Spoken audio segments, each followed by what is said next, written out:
Yo, what's up, everybody? Welcome back. Today, we are working on adding a QML GUI to our Zig debugger.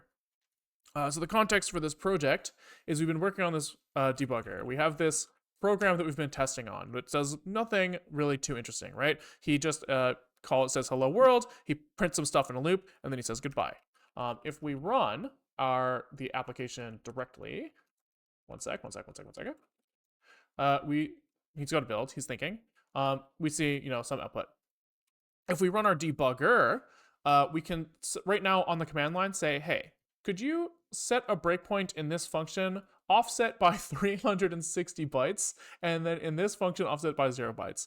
And what we do right now is we just print where in the file that is and the local variables at that location. So if we hit enter here, we see that it's the same program being run, but with a lot of extra annotations. So here we see that hello world, but then he says like, hey, we hit a breakpoint, and we are at debuggy zig line 16, and here are our local variables. And he just says that he just dumps out, barfs some stuff on the screen for every breakpoint he hits. It would be nice if we could do this, have some buttons that we can click or something, right? So maybe we have like a little code editor window.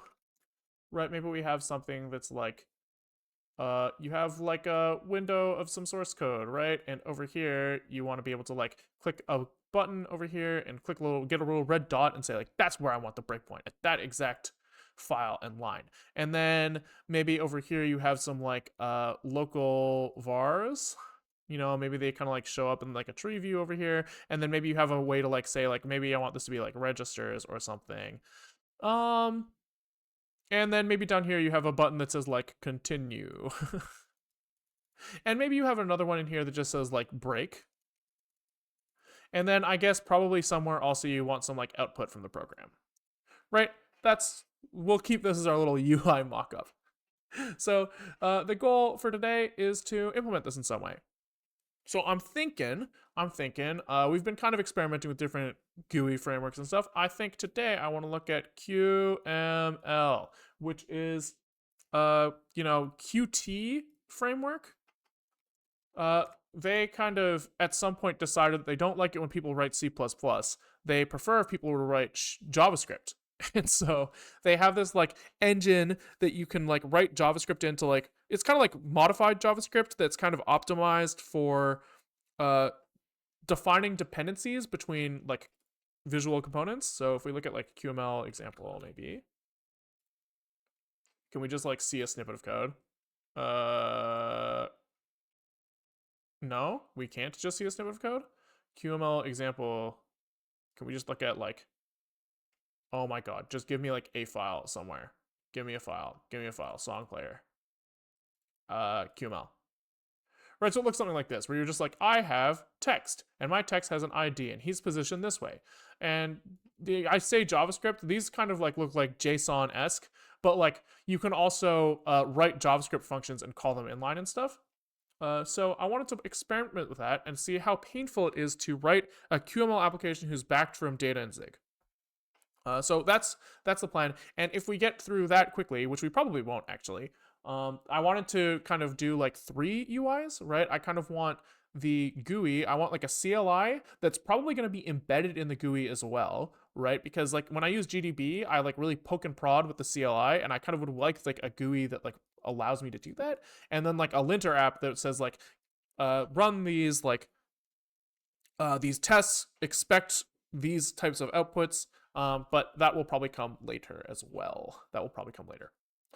Okay, so we are 4 minutes into stream, and let's just see what happens. So I did, this morning before starting streaming, I did write a QML hello world, which is a little bit cheating, but also otherwise I wasn't sure if it was going to be like a 2-hour get like up and running or a 15-minute get up and running. So we will see. Are you recording? Yes, I am recording. Thank you for double checking though. Very kind of you. So I did find somewhere a QML, I go to like the QML documentation. Nix OS only has Qt5 available, so I had to go into the archives, and pull through the examples. But in here, here is a quick example of getting up and running. So maybe we'll do maybe we'll call this hello world. And then at some point in the future, we will write, you know, add any GUI state. We'll see where it goes. But we can start with a little hello world. So let's maybe go into a little playground, and we have to pretend we're C++, because Qt is like super duper integrated with C++, but kind of in this like uber fucked way, where they actually are not just integrated with C++, but they have this, they're like compilers that pre-process the C++ and turn them into other C++, and then you compile that. It's really fun, really fun. But maybe first we have to get Qt available before we do anything. So let's do this. We will slap a libs for Qt5 full. And I only know that because I did this morning. Qmake, right? I remember I was there 3,000 years ago. I mean, it integrates with any build system. So there's like automatic rules in CMake as well. And they have like command line utilities. We're going to use the command line utilities because we, you know us. So let's edit GUI CPP, and let's just kind of start by copy pasting the shit. So this and this. They're like, here is a QML application setup. I don't want high DPI scaling. Maybe I do. I don't know. So this says like, let's make a QGUI application, and then we will, I guess this must automatically figure out, like this doesn't like tie back to the app in any way, shape, or form, right? So this must be the QML application engine probably says like this GUI application is going to be backed by something. Surely there's some sort of static variable that's called in here that's like get app or something.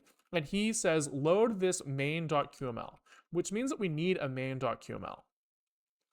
So maybe we'll do edit GUI main QML. And in here we will paste whatever they tell us to paste. So import this shit and then write an application window. Okay. So you're hoping to get a window, and set file type is equal to QML.js, I believe, and then maybe ts install QML.js, maybe. Oh yeah, give it to me. Okay. Okay. So let's compile this and just try to like see what happens. So G++, sorry, GUI CPP. He's mad because I believe that Qt's examples assume that you have like all of the Q includes everywhere. Like, you know, you've set up your command lines to like include everything. We have not done that because we actually are including nothing. But if we look at whatever Nix is telling us, we can look for like Qt in the env. Sorry, I can't just type Qt. I have to grep for it. So somewhere in here, Nix basically, when you say, I want to have Qt in my system, he slaps a bunch of extra shit on here onto some like compile flags that are passed to GCC automatically. And some of these are this guy. So we can kind of look in here and like, we can kind of probably guess. You can't just run like find recursive on this because they're all symlinks. Maybe you could if there was like a follow symlinks flag. We could try that. There must be, right? We must be able to find, follow symlinks. It must be possible. With -L. So we do this, and let's just look for whatever fucking includes they expect us to have, which I forgot. It's QGUI application. Nope. Maybe here the -L needs to come at the beginning, like this. There we go. And here I actually have to write, I don't know why I just wrote like this. I want -iname or -name QGUI application. Okay, so they want Qt GUI on the command line flags. Oh, sorry, not like on the command line flags. I want it on here. Qt GUI. And then we run it again. This is surely gonna crash. It's gonna get mad again, but now we can just do the same grep for QML application engine. You're asking if there was a raid? Nope. I think that probably there was just a topic change. So they want QTQML as well. QTQML, like this. Okay. G plus plus, give it to me. He's mad because we are missing some things, so we probably want like Qt GUI and Qt QML if we were going to guess from the app names. No such file or directory. I think we can env grep Qt again and look for the L flags. We can look in here and we can ls this, and they start with Qt5. Let's try again. G plus plus Qt5 5. Boom, boom, boom. And undefined reference to this thing because Qt5 core isn't on the command line. All right. So main QML, no such file or directory. That's not surprising. So I am cheating a little bit in that I have memory from working in Qt like 5 years ago on something. But this path is kind of like fucked up. This isn't like load a thing that's like relative to us. This is like, hey, embed this file main.qml into our application, and we have this like resource format, and we are going to look it up according to that resource format, which I think is defined here. So basically all this does is like takes binaries, turns them into not binaries, and then shoves them into like a special part of the file and like indexed in some way. I don't really know, but you could imagine that like your binary has like code, right? And you can imagine that there's maybe like one section in here that's like QRC might ask the linker to put things in like QRC or something. I don't really know, but we can imagine. And in here, you could also maybe imagine that you might have like null terminated. You might have like some sort of like expectation of like file name with like maybe like a null terminator at the end, then like length. So you might have something that's like, this is 30 bytes long, and here are the 30 bytes, right? You could imagine something like that. And then you could maybe at runtime, like walk this QRC section and just look for the resource. I don't know if that's how it works. That's just like a guess, right? They're taking like paths basically and putting them into the binary somehow, some sort of like magic flattening. And they say, yo, make a QRC file. And I'm like, okay, I'll make a QRC file. And we need to basically say, take the main QML and shove it in that bad boy. And we should be able to say, I think it's called RCC. Yeah, RCC. So if we call RCC on main QML, sorry, GUI QRC, my bad, we get this, right? So this is from main.qml. This is just a bunch of stuff that ends up in BSS, I guess, or maybe RO data. And here we go. So they have another thing called Qt resource name. Okay, so that's a clue, right? So this probably somehow is like a serialized version of main.qml. And how do you? I wonder how they like look it up. I don't see anything in here that's kind of talking about special segments, but they probably do Q register resource data. Init resources. So they call this function that walks these things, and he knows their names, and he like initializes some sort of thing. Got it. So none of that fancy linker shit. That was my guess. But anyways, we need to like make this, take this thing and put it in GUI. Maybe we'll call it like resources CPP. And then we can call that and like with a GCC string we were calling before this. So like this, resources CPP and this, and then we just also link in resources CPP.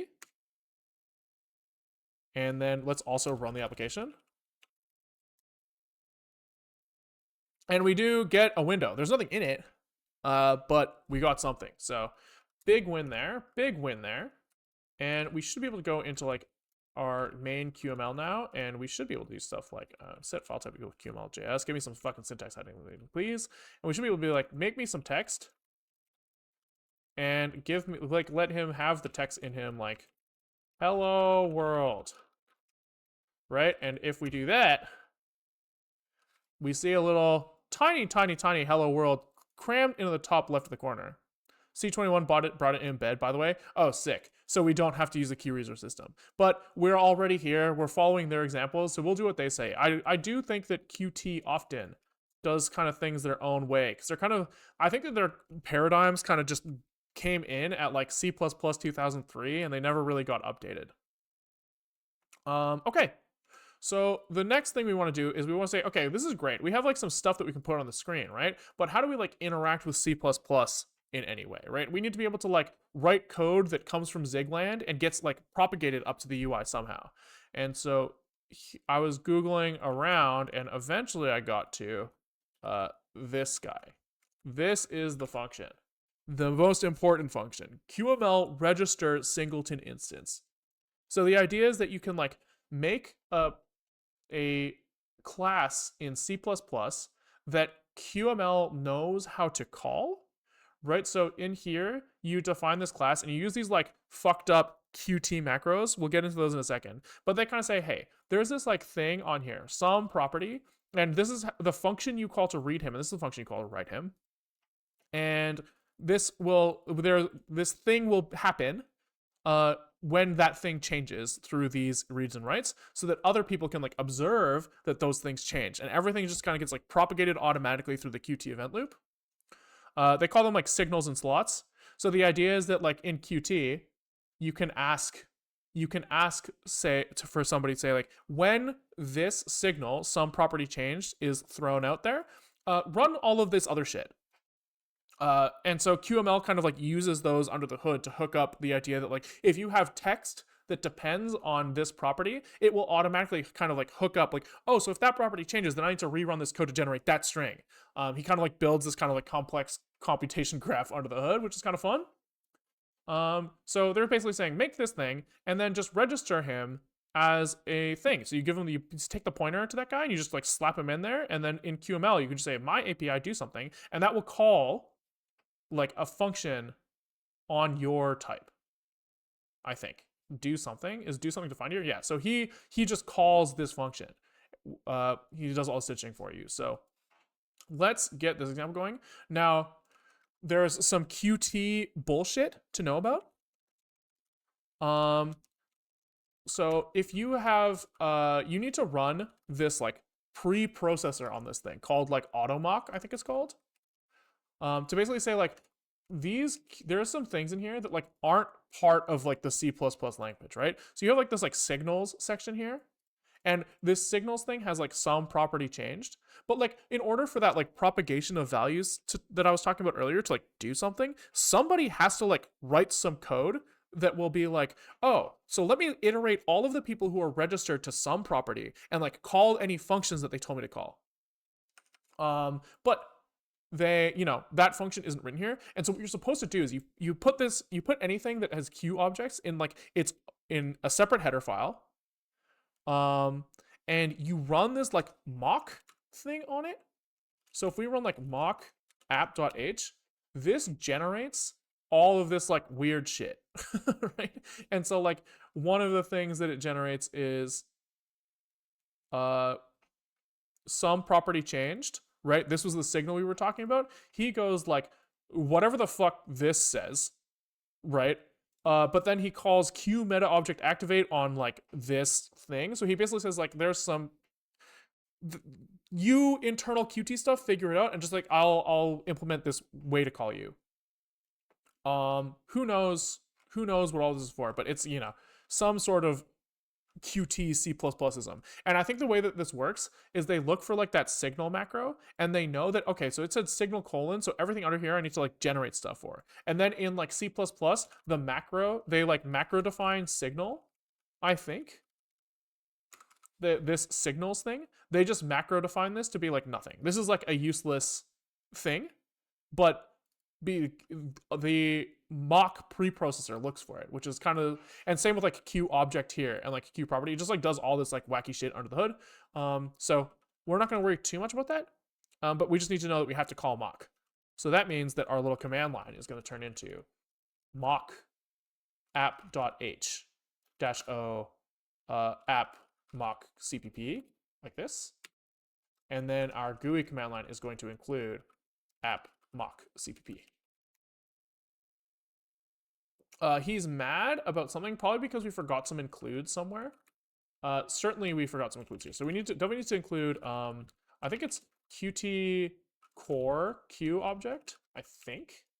We'll have to double check that. But we'll see if that compiles.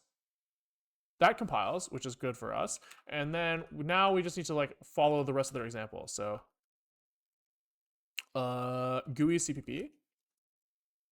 We want to add in our singleton as something that can be accessed from the GUI. So that's kind of like here. Here. This engine already existed, so we're chilling there. We need to include, I think it was app.h. Yeah.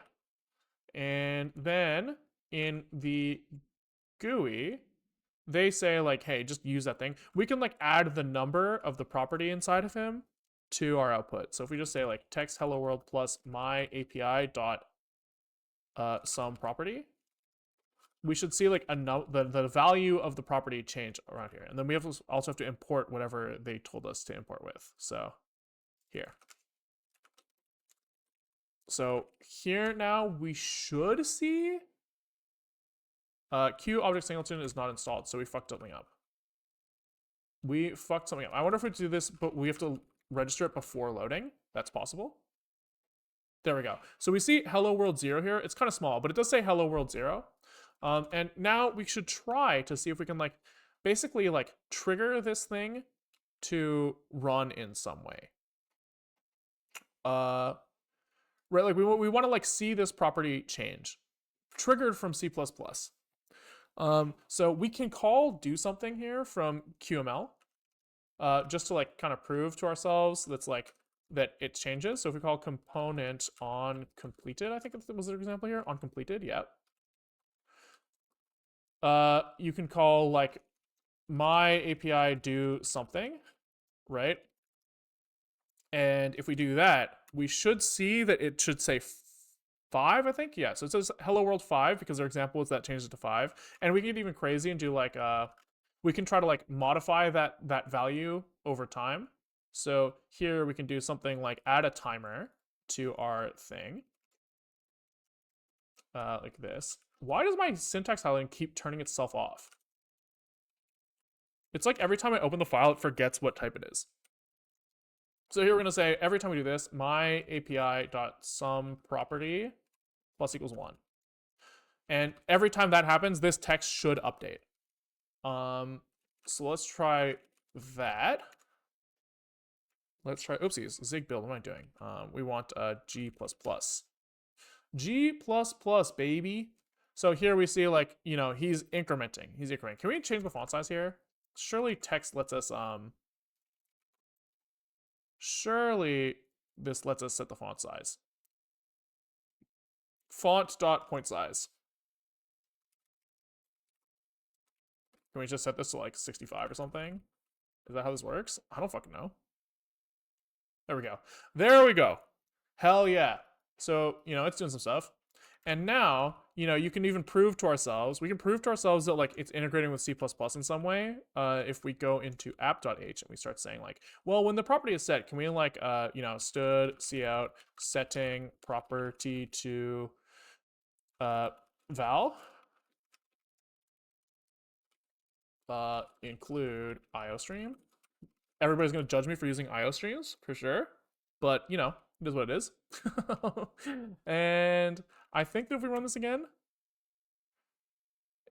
we should see here, we see in C++ this is happening. So that's really good. Sorry, my nose is so itchy. It looks like I'm picking, but I'm just scratching the very, very tip of it. I promise. Anyways. Okay, so we know how to like do stuff from QML to C++, and now the only tricky part is how to do stuff from C++ to QML. We have this like object that we can work with over here, right? Which is great, but our thread is taken up by this.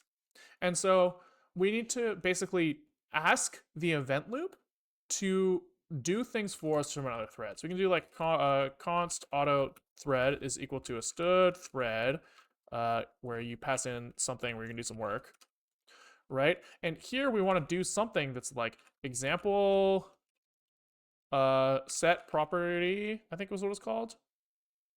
Hold on. We don't want to do this. So the trick here is we could either like mutex lock all of our setters and getters. That's one option, which is maybe simple, right? Because like the mutex contention is going to be pretty low. Or you can ask the event loop to do it for you. I was going to ask the event loop to do it for me, but I'm looking at that now and I'm like, no, fuck that noise, because it's more complicated and there's no reason to, because of the fact that this sum property should only be called by QML after this emit happens, then we should be able to like pretty safely avoid all mutex contention by just making sure we unlock the mutex before emitting the property. So we can do something like this. We could just std lock guard. Is this right? Std mutex guard with mutex. It's been a long time since I've written C++, so forgive me for my lack of memory. And then here we do mutex std mutex is mutex, just following their convention. Then we kind of slap this at the top of everything. And this should be good. So now we should be able to basically externally say like example set property to like something like I. Okay, we'll do while true. Do this as a pointer type, and we're gonna be like auto I is equal 0, and then I plus here. And then let's make sure first, before we do this, let's turn off the timer in main.qml to make sure that we are doing what we think we're doing. Oops, I ran zig build again because I can't fucking stop myself. He's mad probably because binding reference. Oh, do I need to lock guard? It's been a minute. It's been a minute. Okay. Calm down. So he takes in a const lock guard mutex lock is from mutex. Okay. Oh, right, because the mutex has to be mutable. That's the rule. Because the lock guard modifies the internal state of the mutex, and if the mutex is being used in a const function, he doesn't understand it. Probably we're just hitting like we're probably just infinite looping here. No, nothing's happening. Wait, so I don't know which stage of this is taking a long time. Maybe we will separate the compilation from the run. Compiled. Run. I think it needs to be recursive. I think that it's that the thread loop might be, oh, I'm just an idiot. Set some property locks the mutex as well. Mutexes are hard, man. You know that? You know that? So I'm just like fucking like hot looping on this. So we want to do lock after this. And we'll do it that way. What's mutable in C++? Is that new? It just basically undoes const. It just undoes const, which is kind of funny. Is it C++ 11? I thought it's been there forever.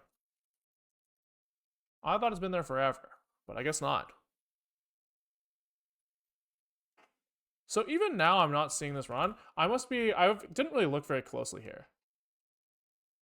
So here we lock to get the property. Here we lock to set the property.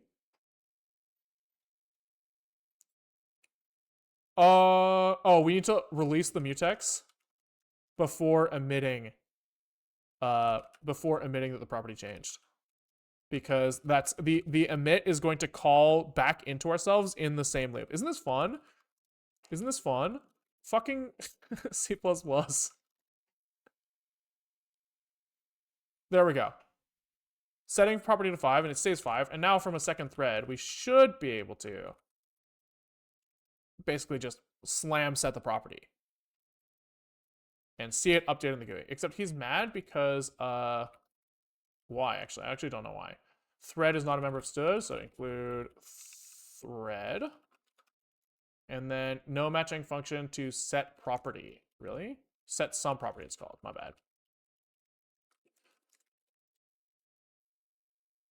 Now you're making the change even though when there's no change. Yeah, I know. I don't mind.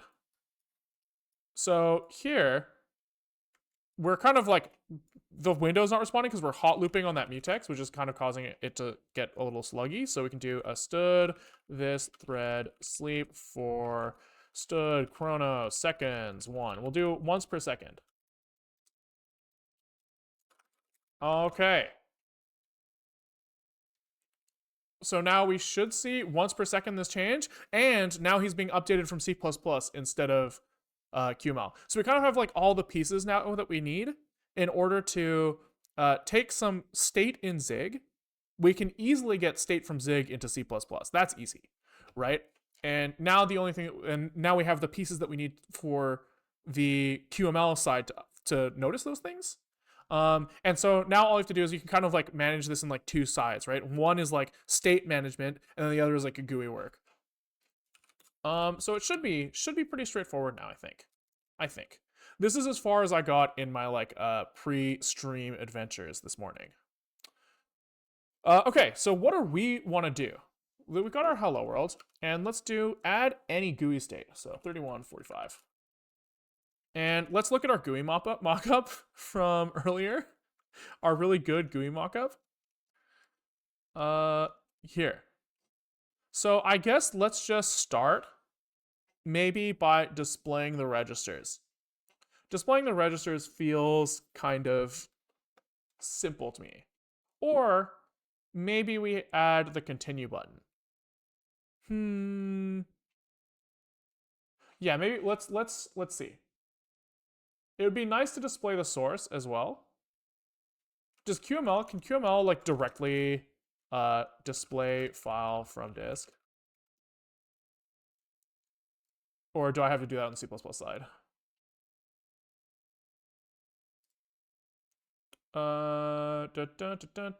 Display image from a folder in QML. Like, is this like, so they just do image source. Is there like a, can you do like text editor QML? Is that something you can do? Can I like back this with a source like they said? Text document source. Okay, so this is a source here on Qt quick text document. This seems promising. This is a load text into document, set the source property. If the user then modifies the text and wants to save the document, call save. Okay. So we'll probably start there. Let's see. Because we have the ability to know which file we're in. So if we do like text document here, and we just say like source is you know, up one folder, source debuggy zig. Like, does this get me what I think it gets me? Let's find out. Let's find out. We can also probably text document is not typed. Do I need to import this from somewhere? Import Qt quick. Maybe it doesn't exist in the version of Qt quick I have. Archives 514 text document. Q quick text document. Yeah, this exists. How do I Qt quick elements? How do I, maybe there's like some import that I need? How do I look at like all of the types? All QML types. Text document. Oh, it doesn't know it's here. Text edit. I mean, we could always just load it ourselves. That's not the end of the world. I just wanted to know if there's some sort of like auto. It'd be nice if it was auto. But maybe we don't have that. So Qt5 QML load text document. I don't know. Let's just see if somebody's done that.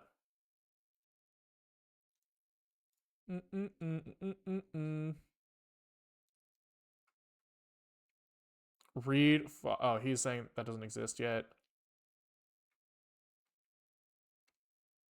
Yeah, okay. Fine, we'll just load ourselves. We'll load it ourselves. Which means that this is going to be like text is going to equal my API to, you know, source. This is going to be like a document source, right? And then in our side, we will start by initializing our document source. So we have to say we have some property. It's going to be a Q string of document source, and its read is going to be. Do we need to define these, or can we like let some automatically show up? Property system, Q property. So I think read and write don't necessarily have to happen.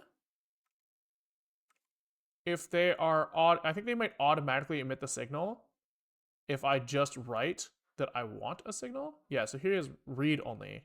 Let's try writing a document source and only have notify of document changed, right? We're kind of assuming that somebody's going to edit this externally. And then we have to have some like document change, of course. And then we're gonna have like a Q string document source is equal to can we just like auto initialize this and then somewhere we want to do like void update document, and this doesn't have to be a QT thing. We can kind of do this however we want, and we will do it like this. So we're going to update the document with some sort of like content as a Q string. And then we are going to be like, we emit document changed. And then we say, let me think, document source is equal to content. So if this works, we should be able to say that our text now is going to just be like document my API document source. This goes away because that doesn't work anymore. And then maybe we will try triggering this first. We will trigger this first from here. So we'll say fuck. What it was? It was update document. So we'll sleep for 3 seconds and update the document with hello world. Maybe we'll start it as hold on a sec. And then here we'll just return. And then hopefully we will see that reflected in some way. Hopefully. He's mad about document changed val. Yeah, we just emit the signal fucking raw. We raw emit that bad boy. No read or accessor function for a member variable. The property will be invalid. Okay, so we do need to define read, which is kind of annoying, but whatever. We'll call this document source, and then here we will just call this m document source, and then this is going to be m document source. Then we have void q string document source. Return m document source. I don't know why, but I guess this is good because we do need the mutex lock actually, so this is kind of just a thing that we had to do anyways, and I just forgot. Oopies. Doesn't need to be a function. Good question. Good question. Document source. Yeah, maybe I just have to write read. I mean, it says here that if I write read, then get function comes right after. But write is optional. Oh, or I can say member name with, wait, let's try that. Let's try that. That seems better. Member m document source. There we go. So this is hold on a sec. Hello world. So we do see that we can like inject text that changes over time, which is good. And now we just have to hook this up. So let's start small if we're going to hook this up to Zig. let's start by just saying hit breakpoint at address, and we'll say hit breakpoint at this address with this file line. That's all we're going to put in the GUI at first, just to kind of prove to ourselves that we kind of hook it all up. So we have like the command lines that we need in order to generate this thing. So let's kind of start by actually let's hook those up to the build zig. So this was an add any GUI state. This is like example string manipulation. We are now at 4030, and this is going to be build.zig integration, I guess. So we need to build this stuff from Zigland. So we're going to say like build GUI lib. I think that's right. I haven't really thought this all the way through, but I assume that we are going to take this stuff. We're going to make some object file from C++ land, and we're going to maybe it could be an object file, maybe it can be a static library. I don't really know what like the effective difference between those things are. .a and .o seem very similar to me. So maybe we will do b add static library. Okay. And what does he expect us to do? So he's like, I got some options, bruh. And those options seem like we need a target and optimize mode, but nothing else. And I think that the root source file expects to be Zig. So I think we actually don't want to set that. So we just set target is equal to target, opt is equal to opt. Here we take in target as a std build resolved target, I think. And the optimize level is std built-in optimize mode. Yeah. And then here we can be like, let's make us a library. So we'll just call like build GUI lib on build and target and optimize. Boom. Have you seen QML Designer? I have, but I probably won't use it here. I'm not a fan of that stuff necessarily, but maybe I should be. Maybe I should be. Name is equal to GUI. All right. So here, this guy has some sort of like output step. So we're going to return this probably. Std build step compile is going to be our return here. And this is going to be our ret. And then we return ret.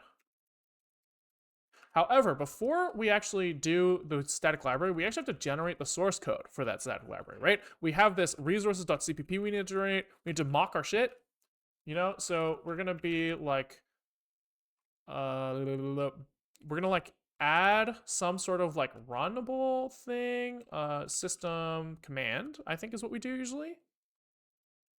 And here we can be like, we want to RCC that thing to generate our resources. So RCC we'll call it, and we say RCC add file input. This comes from B path of GUI QRC, right? We are adding some input thing, and then we say RCC add prefixed output file argument. So this is where it's going to go, and we just prefix it with -o, and then maybe it's not one word. So it's RCC add arg -o, and then we add another add output file arg. And here we're just gonna, he wants some sort of base name, so we call it resources CPP, I guess. Okay, so this should make this resources.cpp file. Then we should be able to do the same thing for mock. So we'll call this mock, boom, boom, boom. He's just gonna take in GUI app.h instead and create app mock CPP. Value of type lazy path ignored. I think I don't care. Oh, I think I do. So this is going to be the resources and app mock is this. Okay. Then now we have to add all of these things to our static library. So we go like ret root module, I think, add C source files. Okay. And what source files are we adding? So we have files and flags, root files and flags. So files, are oddly not lazy paths. When provided, files are relative to root rather than the package that file step. Can we do add C source file that takes in a single lazy path? Maybe that will make more sense. Yes, this takes in a lazy path, which is what we want. So we're going to be like add in app mock here. And we're going to add in resources. And we are going to add in GUI. All right. So if this all happens, then we should get some library that we can link to. Oh, we also have to link in our special things. So we can do like ret link system library of Qt5 GUI, Qt5 QML, and Qt5 core. And that should be everything right. Pretty sure add C source files was changed to lazy path in 14 dev. That's nice because it makes more sense. It makes more sense. So we'll call this GUI here. And then on dsphero, we can be like dsphero dot, how do I do this? Add, can I just like link library? And then I just take in the GUI? Should be. So let's go into GUI now and delete these generated files. So resources.cpp and mock.cpp were generated. Core was because we crashed at some point. Everything else in here is stuff that we need. So I think we're chilling. GUI, yeah. We also, this automatically figures out main QML. So there's actually a problem here where this probably won't rerun if anything that's used in the resource file is modified, which is going to be a major problem for us. Which means that probably RCC probably can output dependencies. Usually that's how it works.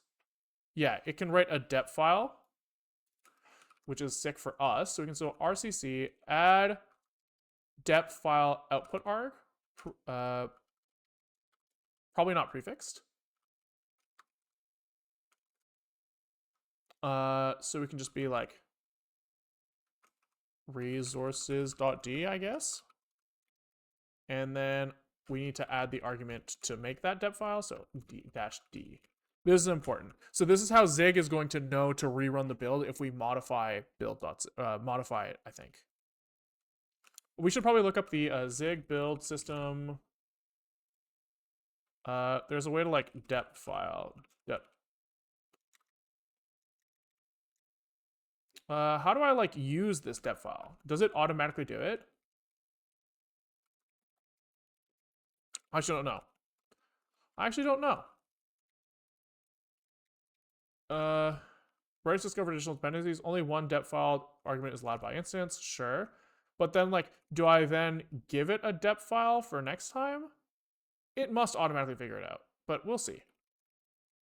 We will see. So if we run Zig build here, let's just like hope that everything works first. This should build and nothing interesting should happen, but it should build.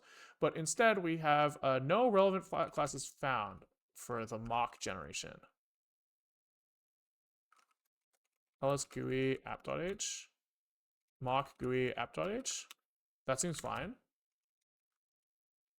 Mock?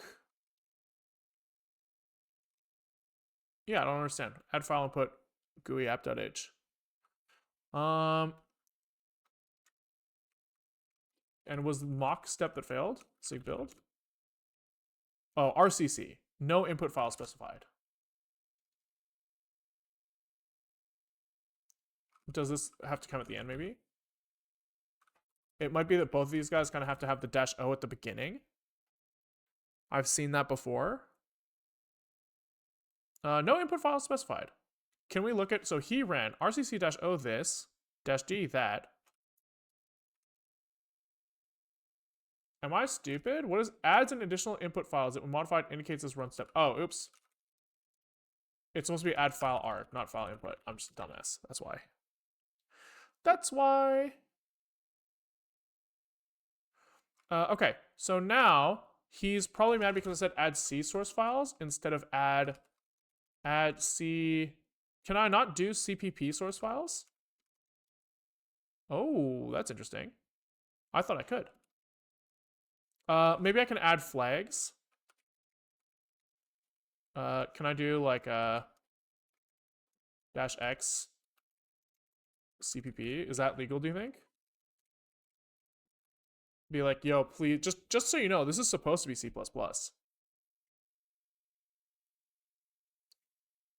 Language not recognized, CPP. Is it C++?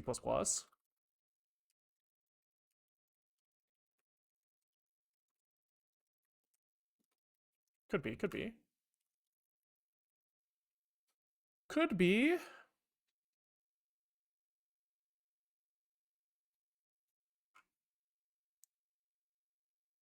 CXX after last input file has no effect. Am I allowed to like zig build compile C++? I thought it was allowed.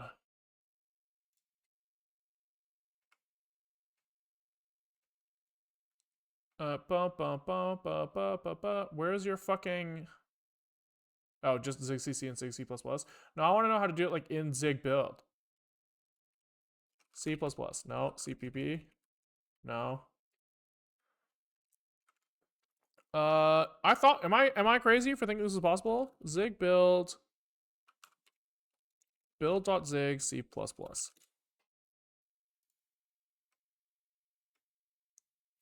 Documentation has about C code. You can make blah blah blah blah. That's not what I want. Add C source file, exe, link system library, C++. If I do it like here, do I do like a ret? It feels wrong. Add C source file flags. What happens here? They put these in C source files with flags. And then where are those flags used? Because it looks like they're kind of appending the flags. This is a zig build with CPP. I'll fucking take a look. I'll cheat. Thank you. So here they had add C source files with all of these flags. Then they put flags equals dash stood C++ 17, which might trick it into knowing it's C++. Oh, maybe you have to do link libcpp as well to trick it as well. But otherwise, it doesn't look like he's doing anything crazy. But we could try. So here, let's do stood equals C++ 14 or something. I don't know. That's just the last one I used, so shut the fuck up. And then ret link libcpp. We'll see if the combination of those two does something reasonable. Okay, so that's a good sign. It looked like it built, except it has to build like C++ now. So we'll give them a second to do that. There's a lot of, lib C++. It's going to take a while because templates, gross. Blech, you know? But it looks like he's there. And then let's see if that duplicate symbol main, that makes sense because I did have a main in GUI CPP. So here we're going to have to change this to something else eventually. Maybe for now, we'll just call this run GUI, right? Which is fine. And then in build.zig, I just want to know, do we need these flags or does it figure it out automatically? Not that I wouldn't want to specify the C++ version, but it does look like probably by telling it links to C++, it like knows after that we could be doing C++, is probably my guess there. All right, so we built it, and now let's try to like launch the GUI. So probably, can we do like GUI.h?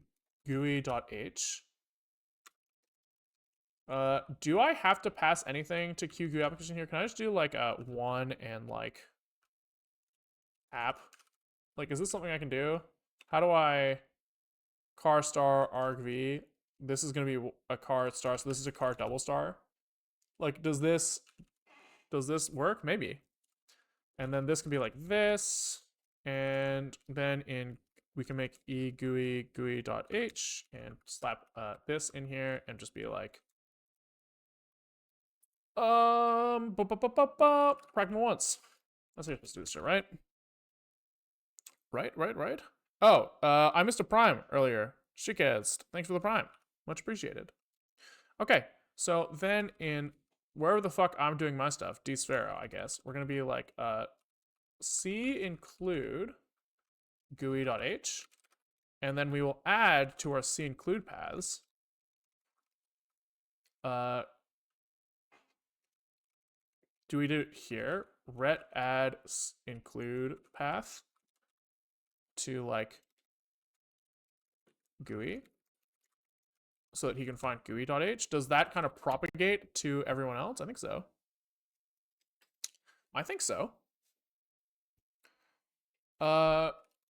So what's he pissed about? No matching constructor for GUI application. That makes sense.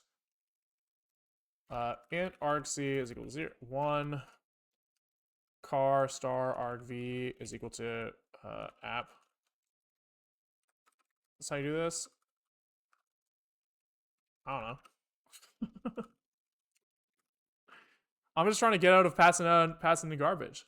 C import failed because GUI.h was not found. So it looks like, no, this has to get actually slapped onto here as well, which is kind of disappointing. A little disappointing, but that's okay. Unless we just didn't save GUI.h. That's a possibility. Okay, so now, let's figure out how to integrate this thing.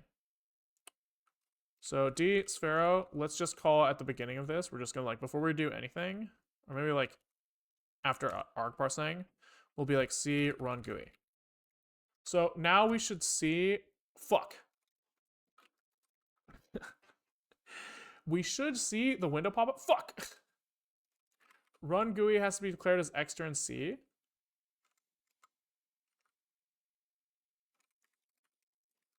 Is this how you do this? How do you do like CPP extern C? I forgot the rules here. You need to like say if I am CPP, then I'm extern C, otherwise not, right? How do I? And then I have to do like GUI.cpp. I have to include GUI.h so that like this knows that that's extern C or something. And then here I, oh no, this extern C is supposed to be if I'm importing stuff, which probably means here, do I put the extern C on the function? Like here? To avoid name mangling?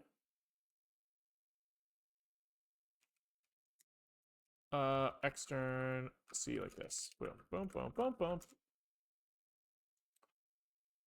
But then the C import fails, right? So here we need to do like if def C++, I think? It's something like this. If def CPP. I forget the rules here. If def C++. It's underscore.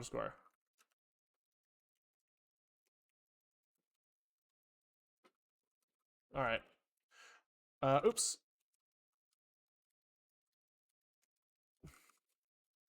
And so I don't need these like tags here. I remember it's something stupid like this. Something stupid like this is how you make your headers work from both languages. There we go. We fucking got there. So if we run this now, we hope that we see the error, the thing pop up, but instead we segfault. Super fucking cool. Super fucking cool. So this is in QML registration. Register instance, QML register singleton type is failing. I wonder why. Okay, so let's just try really quick, to try to bisect the problem. Let's throw a main.cpp in here, right? Let's include GUI.h, and then call run GUI, right? Let's just kind of see how bad this is. So let's go back up one layer, go to build zig, And we will just kind of say that we are going to build a new executable that does like, we'll call it GUI test. GUI test link lib cpp, and then GUI test dot add c source file of file is equal to b path GUI main cpp, right? We just want to see if we run this. Expected comma, there's a comma right here. Then we're gonna be like b install artifact GUI test. Okay. Let's just see what happens if we run that instead. So first of all, does it build? Does it build? Does it build? Does it build? Does it build? Build? Run GUI undefined reference, right? Because we forgot to link system link library of GUI. Okay. Does it build? Does it build? Does it build? Build? Build? Does it build? Does it build? Does it build? Build? Build? It builds. So that also segfaults, which is actually super interesting.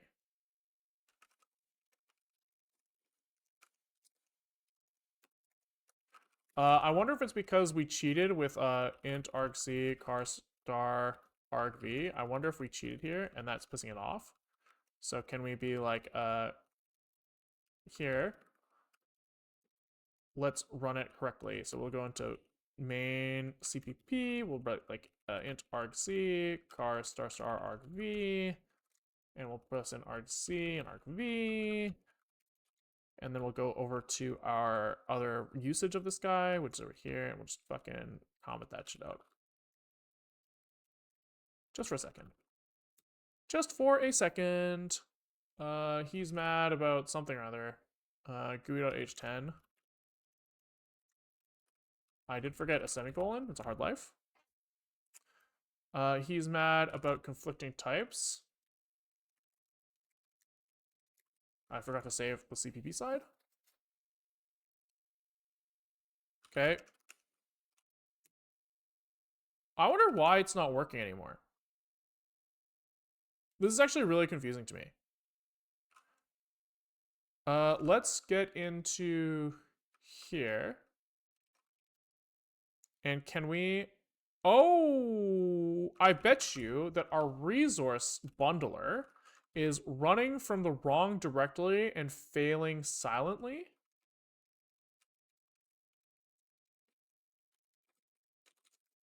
That seems very possible.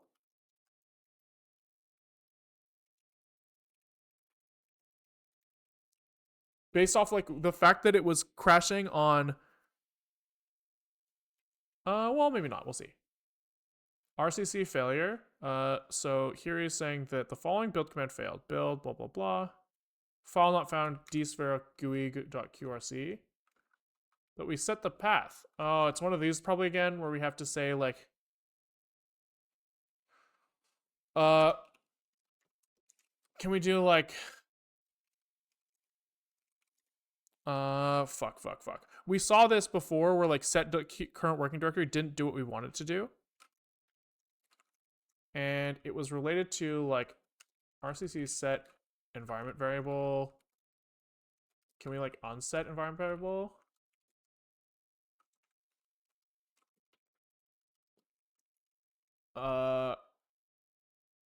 Remove environment variable. We saw like some things prefer the path argument to the current working directory, and then the path argument is like fucked up sometimes. But even that didn't seem to do it. So I don't understand. If I've set the current working directory to the GUI, then... Oh. This is an absolute path. I'm a dumbass. Okay, so that works. But it doesn't really tell us anything of interest. So can we run GUI test? Still segfaults. I hate everything. Why is this happening? So this is happening on QML register singleton instance, right? Oh, do you think it's because we have to link the libraries again? Do you think it's like one of these things where like since a static library doesn't propagate its links correctly, it's like too stupid to auto resolve. Could it be some internal assumption that from Qt that the app is main dog? Could be. Oopsies, wrong fucking thing. GUI test. I would like to see, look a little closer at the segfault. So the segfault is coming from register singleton type.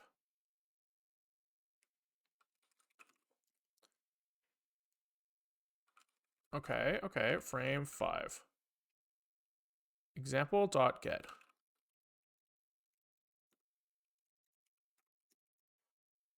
Let's try running our test again.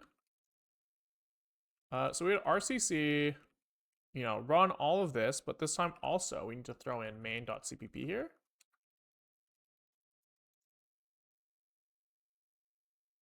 That works, right? So it should work. It should work to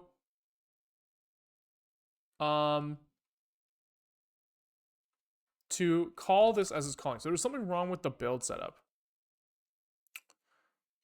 It could be that like there's some sort of like, I know that there's sometimes you have like C++ version conflicts. That doesn't sound right.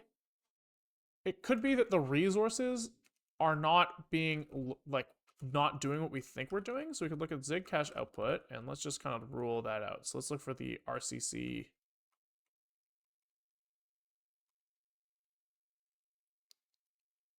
Oh, here's the app mock-o. Resources.o. So this would come after the CPP versions of them. Here. So resources CPP seems reasonable. App mock CPP also seems reasonable. Okay. I'm going to get rid of this RCC changes again. And then why the fuck? Why the fuck? Qt5 GUI, Qt5 QML, Qt Core. Those are all linked. It was very strange. Kind of fun, but very strange. I can't imagine what is happening differently here. Let's just double check here. We do add resources in mmock, so I don't see any reason that would be a problem. Very strange. arm-r zig cache, zig build. Let's see if we can just force a rerun just in case. I don't really think that that would be anything, but why not? Yeah, of course. And then let's look at GUI.cpp. So he's actually getting mad all the way down here. So this actually feels like it should have nothing to do with the QML resource stuff. Feels like more of a problem with Qt's QML register singleton instance. Can we look at a dwarf or GUI test here? So we do have like shared object links to Qt5 core, Qt5 GUI, Qt5 QML. So there's not like some sort of like weird static linking thing happening here.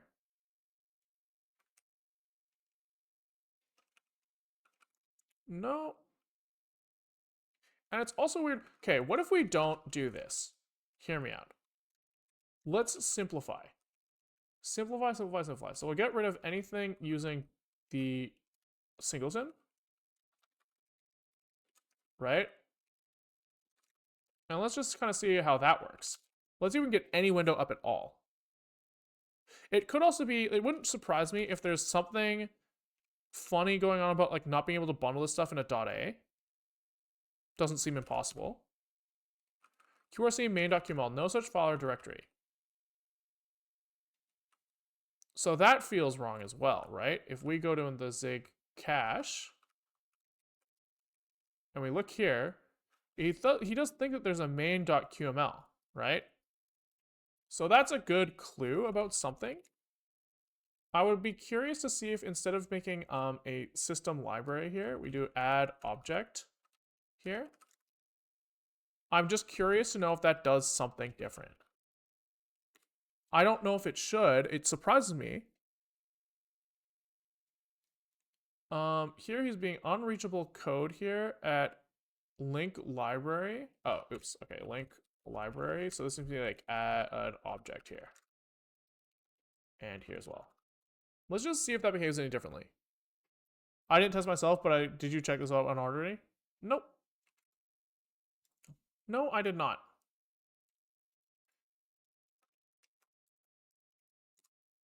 Oh, good guess, good guess. Okay, so it looks like for whatever reason, making an object file in between, totally fine.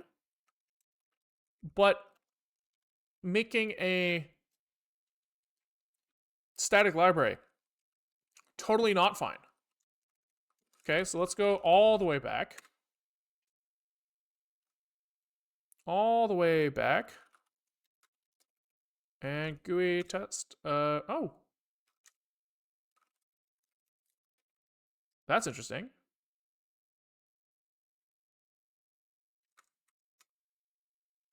So the resources are working okay with an object file, but we still have the same segfault happening here. Very interesting. I'm curious to know if nuking the zig cache after changing that has any effect. I assume it doesn't. Right? I would assume not. And maybe we look at this guy's cheat. So where is his like QML stuff in here? He just did it with CMake, it looks like. Which is not what we wanted to do. Interesting. This is very, very fun and odd. Can we look up like QML register segfault? Like, or QML register.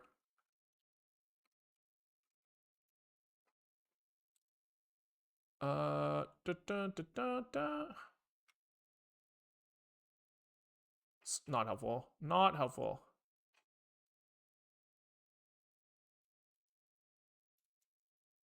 Am I missing something? He's not seeing the same thing at all. Okay, these are useless. Okay, so can we look at like, this is totally like a valid thing maybe? Looks like nothing's going crazy here. Can we look at like his some property? Like that seems totally fine. So it looks more like the meta object is maybe.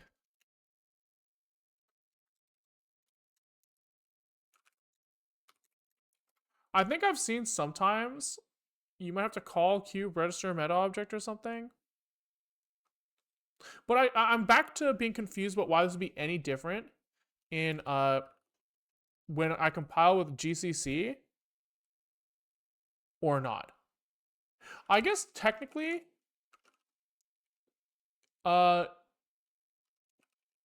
Zig is probably compiling with Clang here. So if I do like this, I wonder, and I ask to build a Clang, I wonder if we see the same behavior. Because that would be at least like a nice, useful piece of info. However, however much I wouldn't like it. What the fuck? Why is this not in my history? It's weird. So here, we probably need to do Clang C++. Linker command failed, probably because he needs stdcpp. Or C++, sorry. Cannot find std C++. Oh, C++, sorry. Forgot a C. I forgot a C. All right, and if I run GUI now, that's fine as well.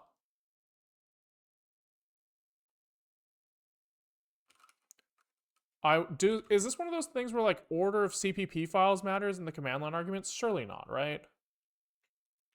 Surely not. Right, like what order do we put them in the build zig? We have it as mock resources GUI. Where here we did GUI. I don't think this matters, just for the record.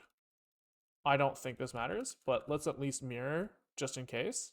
GUI resources app. I don't see how it would. That would be like a linker error is where I've seen that type of failure before, where like it goes like, oh, I can't find the symbol over there that I expect to see. But we could check. Maybe we look at zig out bin GUI test, and let's just double check that the libraries that we see here are the same ones that we see if we go to GUI. So can we do like A text and this goes to B text? And can we diff these? Of course that they are going to look majorly different, huh? But we can do this. VDSO, GUI, QML, libc, GC. Okay, so this one on the right looks a little different.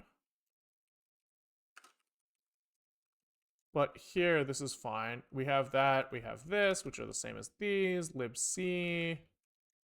We have in here as well, libgl. I don't really see this as like being undefined references. Adam Learns Live, hello, thank you for the raid. What's up, you guys? What's up, what's up, what's up? What is up? We are witnessing a slow descent into insanity. These both have 46 libraries, so that's probably fine.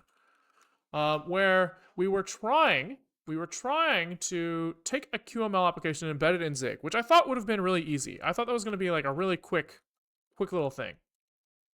We have this like small example app, right? We have a QML window. We pop it open. He's changes a string every once in a while. Wow, good job, QML. And this is compiled as like from main CPP. We just call this function run GUI, right? Simple. And then all of a sudden, if we take the same main CPP and compile it from Zig's build system, we segfault. In like a kind of odd spot as well. Like it doesn't seem really obvious to me what's happening. It could be like some sort of debug bit. Or sorry, I was reading two things at once. Could be some sort of like weird symbol resolution thing. I'm not entirely sure there. But if we GDB GUI test, he's segfaulting on like way down in QML meta type register singleton types. It's like, what's happening there? Who fucking knows? Yeah, who knows? So we are trying to figure that out so that we can build a GUI for our debugger app, because we are working on a debugger app. Let's see if we can at least show that. Let me just make sure that everything in here is not in the broken state. Okay. We should be able to run dsphere row. Right. So this is our little debugger app. He basically sets some breakpoints at some addresses. He figures out how to like print the local variables for that guy. We were trying to add a GUI to him. So that is the history of how we got to where we got to, and we're just slamming our faces into the wall. So hope you guys are happy here and enjoy. Did you look at Zig build reverse? I did not, and I probably should have, huh? I don't really see what that would do for me, but maybe we could take a little peek. Do we need to clear the cache for this to show us something that is sane? I think we might have to.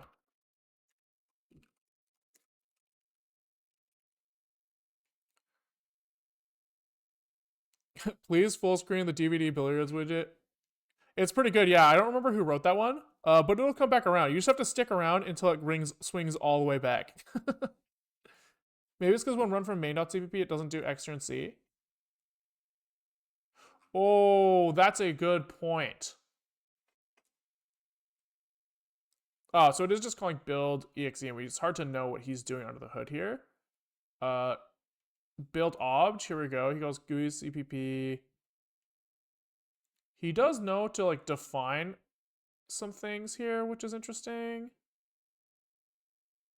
That's actually really surprising. I don't know how he knows to define -d qt network lib here and stuff, but oh, I guess this comes in from the Nix compile flags probably. Yeah, I do like the idea. I do like the idea of it being related to being not knowing that it's C++.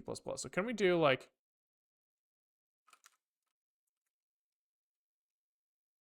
let me think.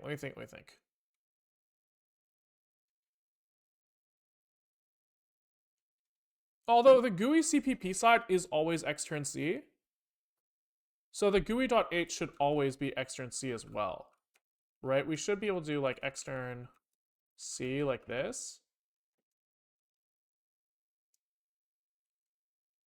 And everything should still be fine. I'm pretty sure this is the same, but we can check. I'm pretty sure this is the same. So G++, CD GUI. All right, have a good one, Adam. Catch you all later. Or not y'all, just you, I guess. The rest of you guys will stay here forever and ever and ever. Okay, so we rebuild this thing. Oh, he's gonna get mad because in our debugger thing, where the fuck am I? This has to get commented out for a second while we experiment. GUI test. Yeah, okay. I think asking what about Raylib instead of QML like is missing the point. The goal isn't be like pick any GUI framework that works. It's like why the fuck isn't this working? This is like an interesting problem that has like real ramifications for any time you integrate any project into Zig ever, right? Why the fuck did it work when we compiled it ourselves and it does like why is it different? That's very confusing and needs to be sorted out. It would be nice to have debug info on the Qt stuff, but I think building Qt from scratch to get debug info is just going to take way too fucking long. It's not worth going down that path. It would maybe be interesting. So we know that like if we call zig build verbose, right? We can kind of see what he's doing in here. And I think one of the things he's doing is calling zig build obj somewhere. Somewhere. I think if we arm-r zig cache and then do zig build again, I think we can see a massive zig build obj thing. Have you tried turning off the sanitizers? Right. I forgot you said that, and I noted that as an important thing to look at, and then I didn't look at it. I think you are right that I should. Where's the build obj? I saw it in here before.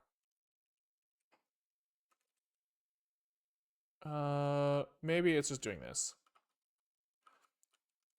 This must be the command. So if we call this zig build exe with main cpp GUI.o. Oh wait, yeah, wait, hold on. Can we just link against this? Let's start with this .o object and see if we take our G++-o GUI.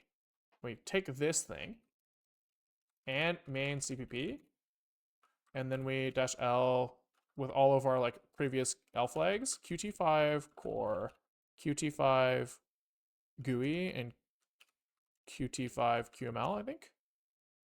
And -l C++ probably. -l std C++. He's mad about missing references to locale. Is it one of these like ordering things?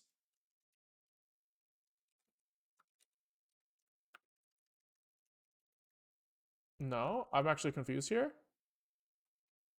So here he's saying GUI-o in run GUI is has undefined references to stood thread. So I'm actually confused here. Doesn't linking lib standard C++ fix that? I might be kind of stupid here. Oh, maybe it's because it's linking against the other version. It's a lib. It's LC++, but LC++ doesn't exist because we need to link to Zig's built version of it. So it's Zig built Clang's version of libc++, which is different than GCC's, which is an interesting difference.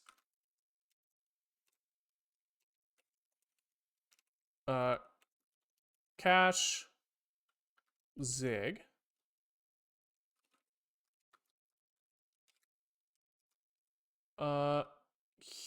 C++ ABI-A. Where's like lib C++.a here? So let's just kind of copy. I guess this path is more reliable. So can we L home Zig or cache Zig this? Okay, and then he needs CXX ABI as well, which we saw in there a second ago.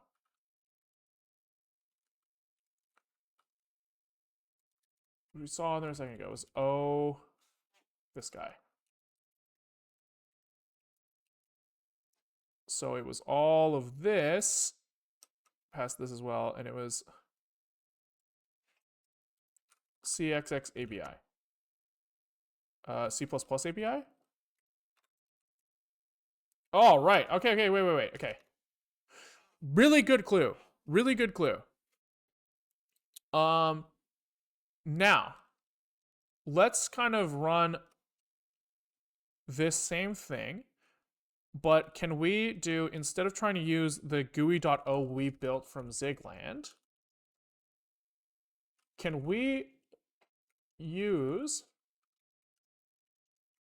what is it? It's like resources, cpp app.mock.cpp main.cpp GUI.cpp, I think are the files that we need here.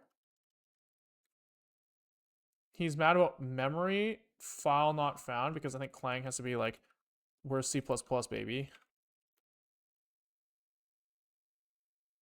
We are missing undefined reference to start thread default delete. Do I have to run Clang++? Is that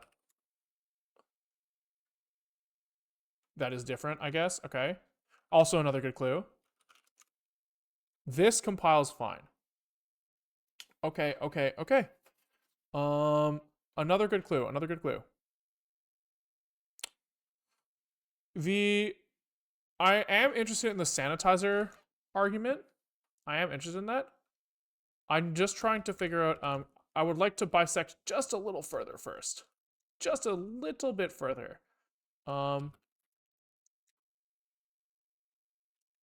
So I wanted to look at,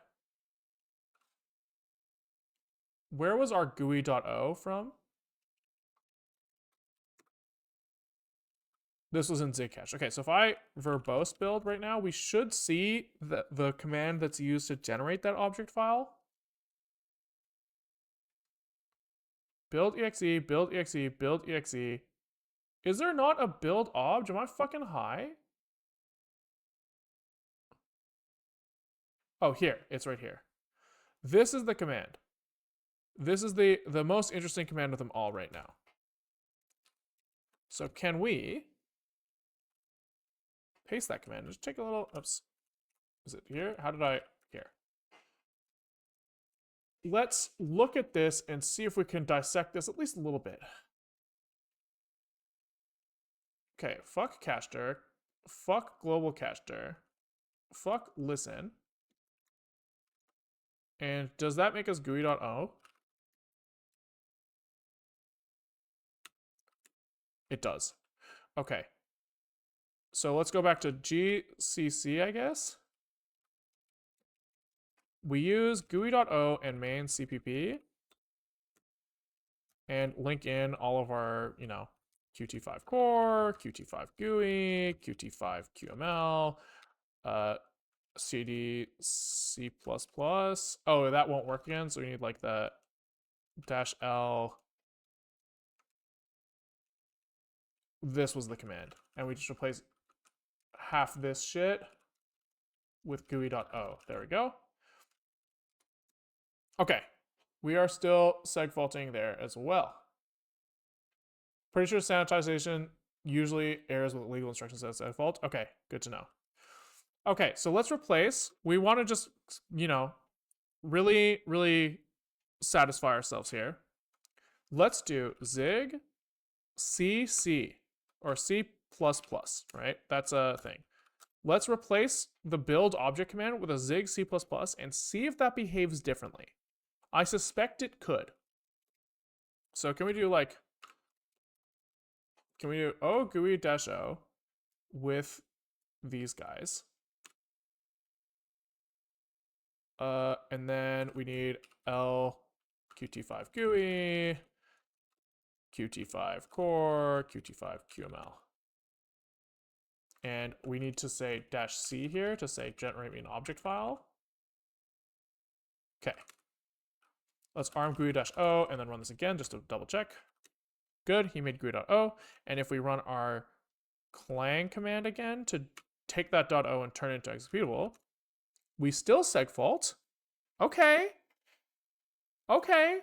That's definitely interesting. I definitely would have thought that that would have changed something. So if we do clang ++ here instead,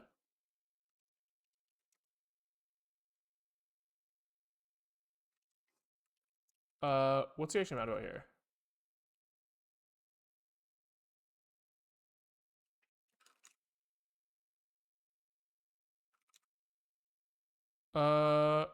Oh, interesting. So when I run clang ++ with multiple arguments, you can't bundle them up into one .o-o like that, or one .o file like that, which is kind of interesting.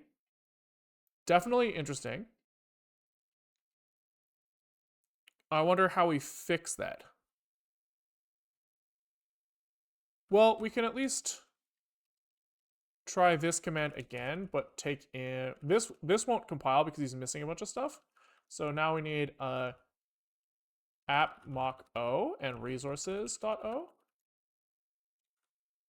And then we can run GUI here. That succeeds. Okay, I wonder if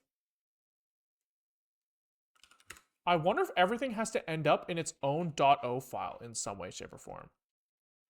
Like, I wonder if we don't add resources here. Hear me out. We can actually wait. There's a way to test this. Read elf. Can we read elf maybe the headers of app mock o? Read elf maybe -e. Is there anything that looks kind of like weird and Qt related in here, right? Like maybe there's like kind of some expectation that these guys are not combined into one mega.o for somehow. I don't really know. I don't have like a good rationale for that yet.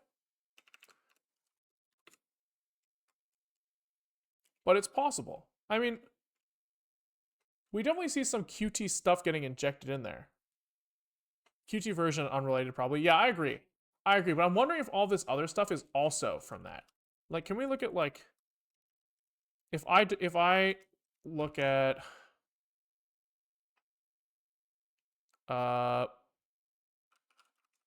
clang,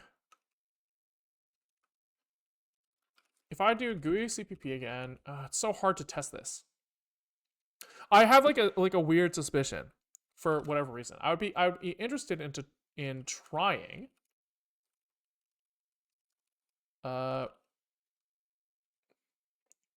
Where was I? Zig C++. I'd be interested in trying each of these individually. So zig C++ -c GUI -cpp. That should make GUI.o, but it doesn't.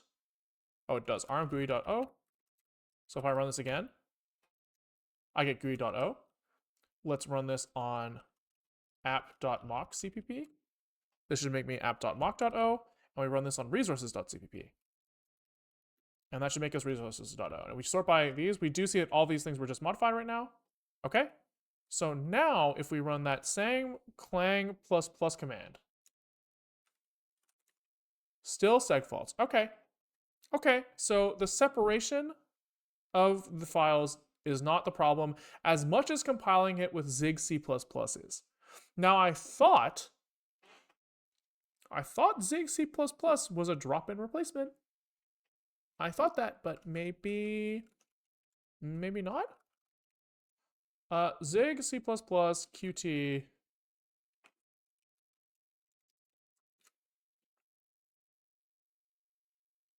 Bum bum bum. I understand that like this Zig C++ is all going to disappear at some point, but here I just want to understand like what the fuck is the difference? I think it is time to maybe. Can we ask for like the default options? Print diagnostic options. No. Display available options. I want to know like which options are enabled by default on Zig C++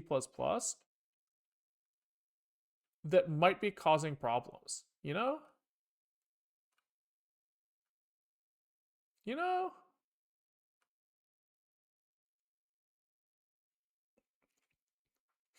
Because that's kind of over. I mean, this is just running Clang under the hood, right? So like, what the fuck is the difference? What version of Clang do you have? Zig C++ is based on LVM 17, right? That's a good point. Can I do like version here? I'm looking at C Clang version. So I'm on 17. They're on something else. Possibly, there's something maybe interesting there. Does Zig's Clang does it end up like extracted to the Zig cache somewhere? Is that like something I can just look at?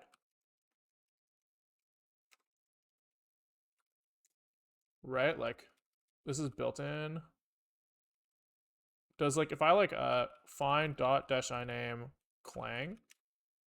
Yeah, no such luck. No such luck. I mean, we could do nix shell dash p Clang 18. Do we have that? Sometimes we do. 1818. Close, not exactly the same, but close. I guess we also don't know if like NixOS is doing something fucking stupid too, right? That's also a possibility that when I call Clang++, he's like injecting all sorts of arguments. I mean, we know he is, but it looks like those same arguments are getting injected into Zig, right? We know that they're finding the include directories of Qt somehow. How the fuck is that happening? You know? And it's also like, there's also something interesting happening where why is the behavior of Zig C++ different than Clang++? If they're supposed to be the same, which maybe they're not supposed to be exactly the same, but like when I did Clang++ dash C, resources app GUI,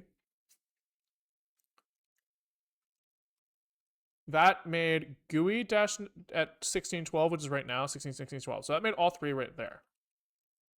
But I'm pretty sure that if I do Zig C++, I guess we should delete all these .o's. I'm pretty sure this did something different. That only made resources.o. Could it be something with NixOS's wrappers? I believe so. Yeah, I think there's a chance of that. Which Clang++? Can we check? Is this like some sort of... This is a wrapper. Right, so we could try getting right under there into like, the underlying version. Although I suspect that will cause all sorts of other problems, but we can try it. Right, so here he's going to be like, I don't know how to find these includes. So can we do like nix C flags compile?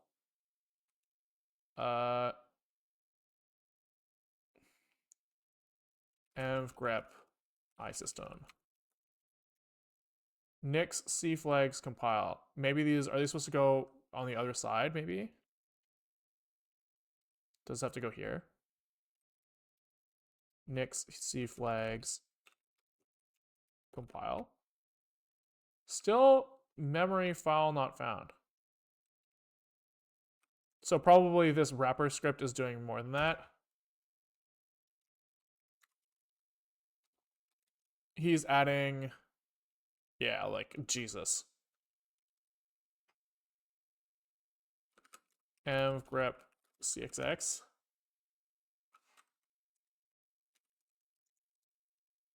Oh god. Like, you know, what the fuck is happening here? There's a lot going on. A lot going on. I guess we can look for Nix debug.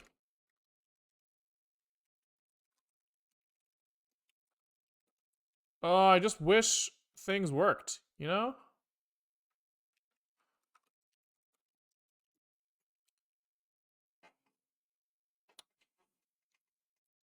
So,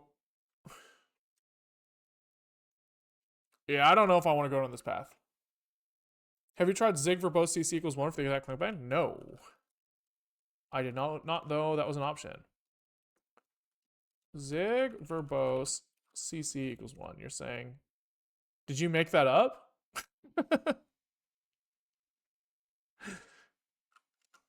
Zig get, we could look for zig.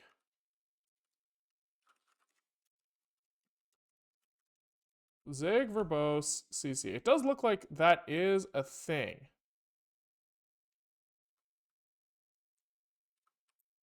Mvar zig verbose cc. Yeah, why the fuck did that do nothing then? Is it like caching stuff when I didn't want it to?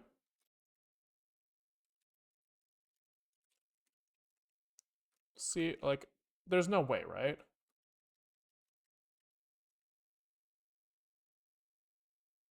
But it does also seem like it's like immediately running that. Like way faster than it should be capable of. So is it possible that I need like, is it like zig is cache dir equals cache? Unknown clang option. No, okay. Is it like automatically caching in zig cache? Cache zig? I'm confused. I'm not gonna lie. I'm not gonna lie. I am not going to lie. Dude, I'm actually gonna like lose it though.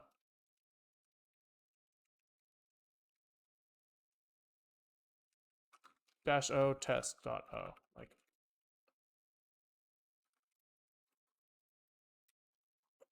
oh, okay. Now it did something. That's interesting.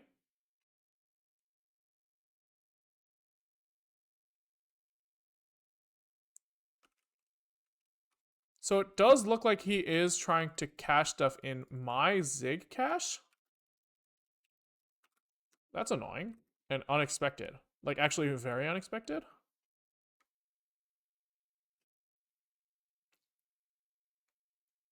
Okay, wait, okay, hold on. So he put stuff in zig cache o, GUI.o, app.mocko, and resources.o. And then he combined them all into one thing here, probably, right? Here we only got resources.o. But the other two things were generated, which is kind of an interesting piece of information. So can we like go into the zig cache and just copy out anything that's interesting? So GUI.o, slap that in here. App.mocko, slap that in here. Resources.o. Slap that in here, right? And we're going to run that clang command again to try to take all of our .os. Here, this command, take all of our .o files, bundle them with main, and then link them together. Still segfaults, okay. Not to sound like a broken thing, but what about sanitizers? Yeah. I was going to look at that eventually. It just never feels like the exact thing I want to look at right this second.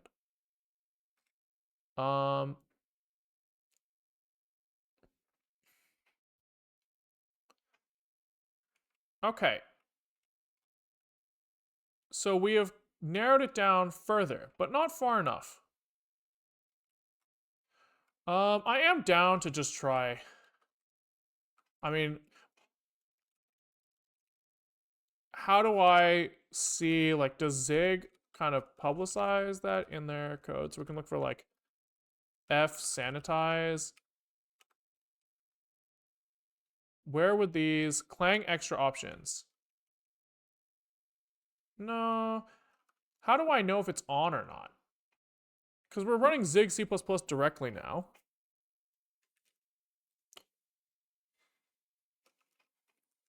I want to know, like, if they have default options for these things that are different. I guess also we could try calling Zig. They're calling Zig clang under the hood. Can we call Zig clang? What does Zig clang do? Oh, he's missing all sorts of shit. Like this stuff. But maybe that's okay. If we kind of just like take all this and slap that on the end. Still, nah. All right, we could dream. I guess there's all of these iSystems over here as well. I mean, a fix here is to just run clang ourselves, but it's just more that, like, the fact that it's not working is, like, very bothering, you know?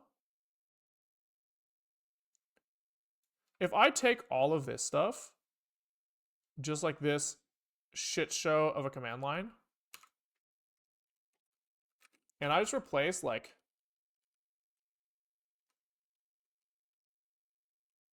fuck, hold on. What the fuck did I just do? Why the fuck are there multiple lines, by the way?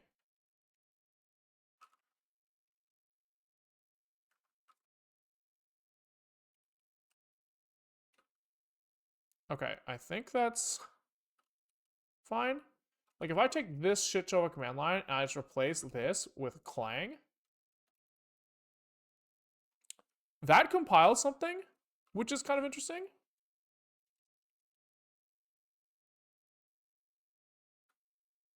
Do you have a container handy to see if it's somehow really Nixos related? No. Oopsies. But if we look at bash history now, let's take this last shit show a command, right? And turn this into a script.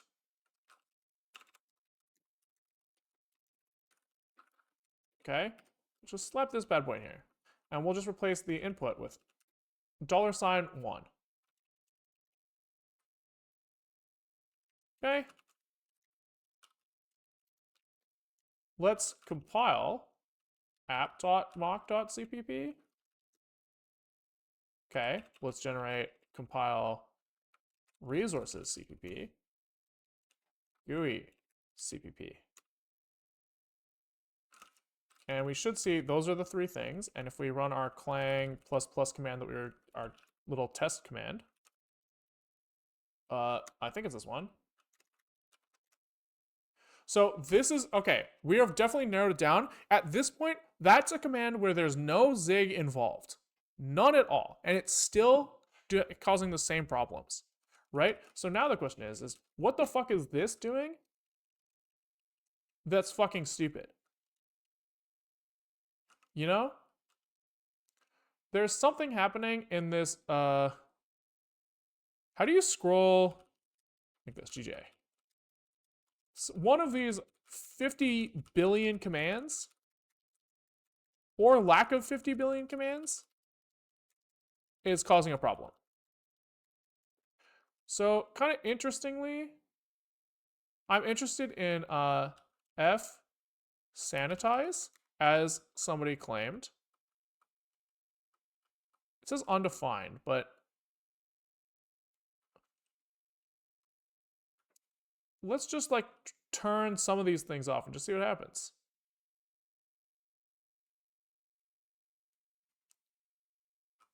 You want to take out all those X-clangs, but I think those X-clangs need to be there because of like no default config was my guess here. That was my guess. I'm assuming that this is doing some crazy shit. Fno sanitize equals undefined. Wait, hold on. Before I change anything, let's write this to compile back.sh, and then can we just take out anything that says like f sanitize? And f stack protector strong also seems suspect. Okay, compile.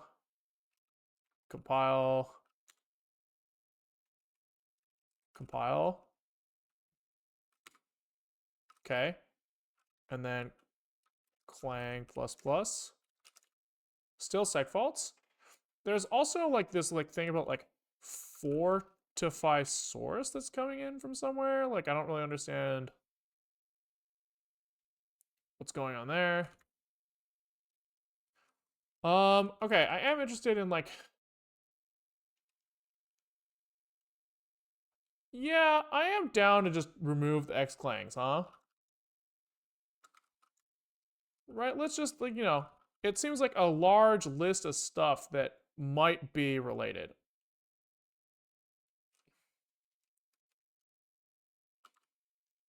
We don't know that it is or isn't, but let's just get that shit out of the way at the very least.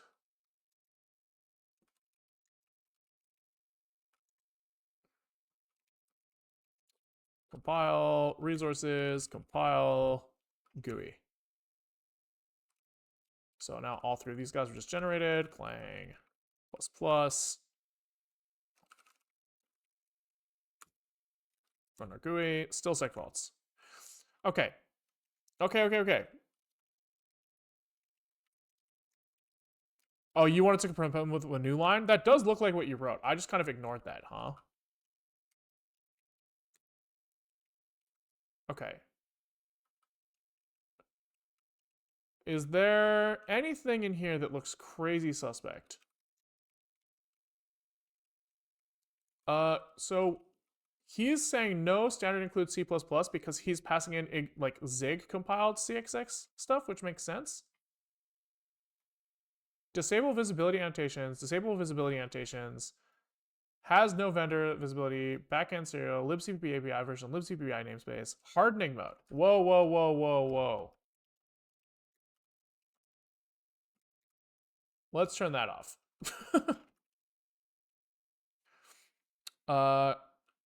So compile. Hardening mode must be set to one of the following values. Oh. I see. Okay. Then we will turn that back on, I guess.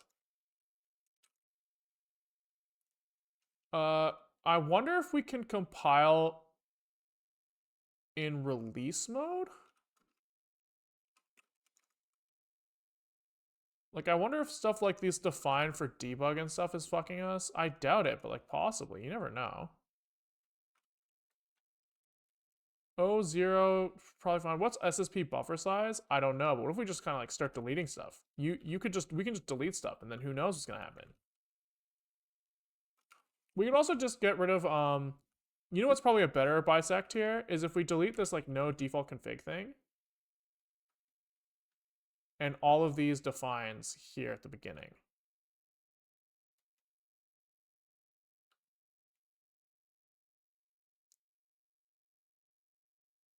Right, like let's just get rid of all of that and just see if it's still broken. Type traits is not found, so probably need to do that one as well. Am I stupid? Why is it not? Oh, probably because we needed there was some include pass in there that we needed. My bad, my bad, my bad, my bad, my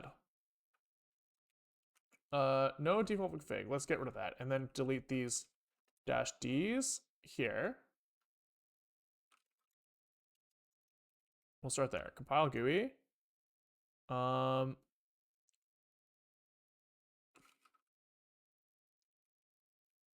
Interesting. Oh, CPU hardening mode must be set. So why am I seeing that now and I don't see that like when I compile normally?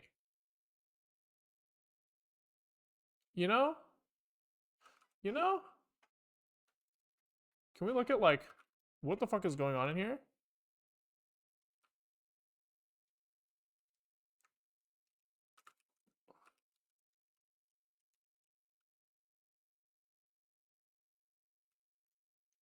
This library can be one of the following values. Oh, we'll just turn it to none.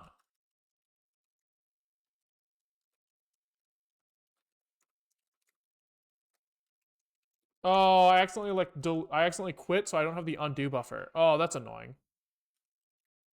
Compile back to compile. Compile.sh. Oh boy. So it was all the X Clang stuff we removed. Let's just get that, just out of the way immediately because it's just clutter.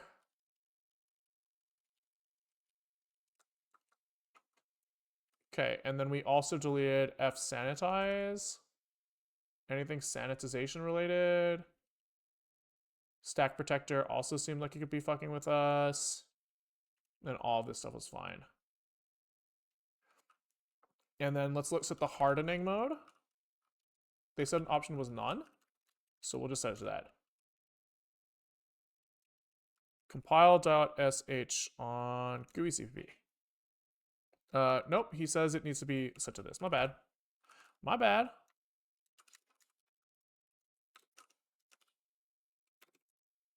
Hardening mode needs to be this. All right. You never know.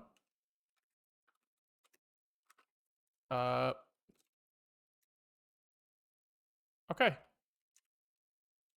Let's sort by time. All these things were just now. Clang plus plus. Still segfaults. Still makes sense. Makes sense, right? Like we're kind of just throwing stuff at the wall and trying to like get any feeling of why something would work or not work. I feel like surely if we just delete like everything from this command line, like all F and M options,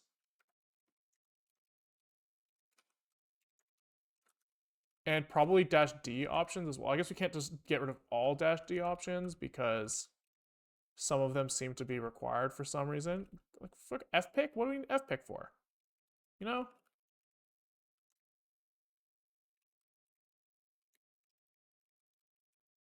I assume that there's going to be at some point, it should work. Right? But maybe that's not true. Maybe my assumption that we will eventually get somewhere sane is completely unreasonable. But we will just keep deleting stuff until we get there.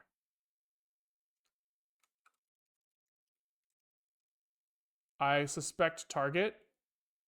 I'm just a lot of this stuff is like just includes now at this point. Compile GUI, resources, and what was it? Mock app mock CPP. Clang plus plus. Still segfaulting. And I assume it's still segfaulting at the same spot.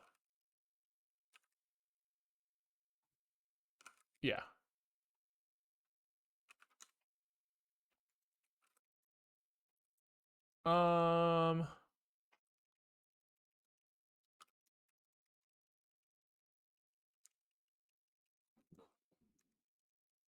I don't really understand why all these dash D things have to happen.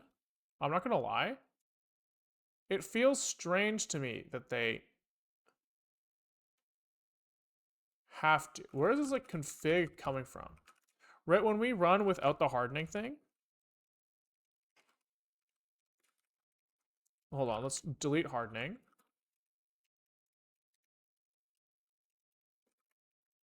And then I run compile. Right, where is this coming from? This is coming from here. So how is this ending up in my command line? It must be through here. I see. So in assert.h, we're getting into assertion handler. And he's got config.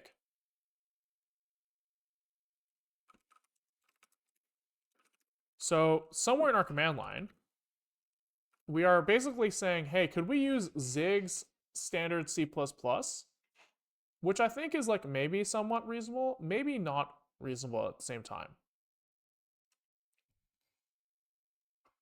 Singleton, something static order fiasco initially related? No, because we're initializing it in main and then passing it as a pointer and then using it as a singleton in QML land. And in QML land, like it's registered before the QML thing starts up. So I know that those words flag, you go, oh shit. But I think it's probably fine. I'm gonna do this. Here's what I'm gonna do. I'm gonna take all of this like iSystem shit, right? All this stuff that says use Clang's or use Zig's built C++. I just suspect that that's wrong. So I'm going to do this, kind of comment this out, find the end of this pile of crap,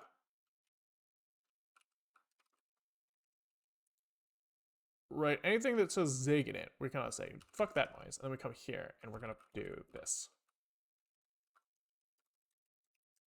All right, there's still some Zig in here, huh? Oh, but that's output, so we're fine. Yeah, I think that's fine. Compile.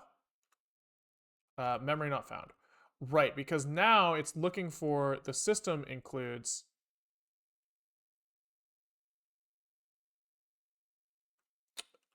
which makes sense. So if here I change it to Clang++, I think it works again. Except for of the no stood ink. I actually don't understand why anything wouldn't work here. Because like if I run like clang-c app mock cpp. Oh, that doesn't work. What if I do clang++ -c? That does work. So I don't really understand why doing that from here is any different, just because there's extra iSystems in here. Unless I've missed some argument that actually like turns something off. But no, right? Like, am I crazy? Okay, also fuck this MD stuff. Right, so now the only thing that's in here is iSystems. Can we do like -x C++?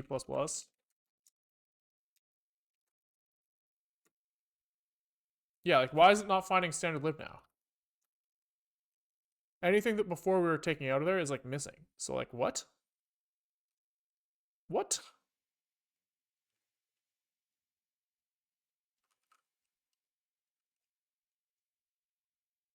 Like just for the record, if I do this, that compiles fine. So somehow by adding iSystems, maybe because we are adding iSystems with things that come in the wrong order. Like we are now prepending maybe Clang the wrapper script was adding arguments at the end of the command line, and now we are prepending them and we are winning some Clang race, right? To like get into glibc maybe. It's definitely a possibility. Can I just throw a like just out of curiosity, nix C flags compile here? Does that fix it? No. So we just have to figure out where the fuck stdlib comes from, which is kind of fucking annoying.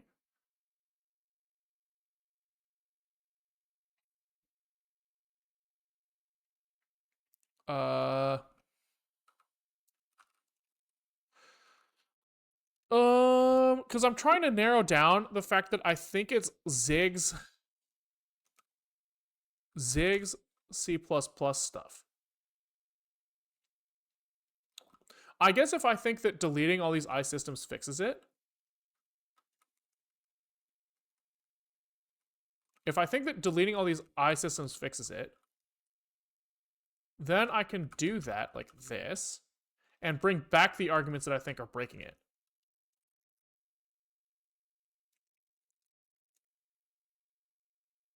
Fatal error features.h file not found.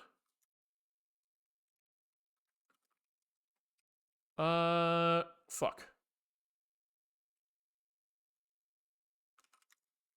So some of those were important. I assume the glibc one. I assume the glibc one.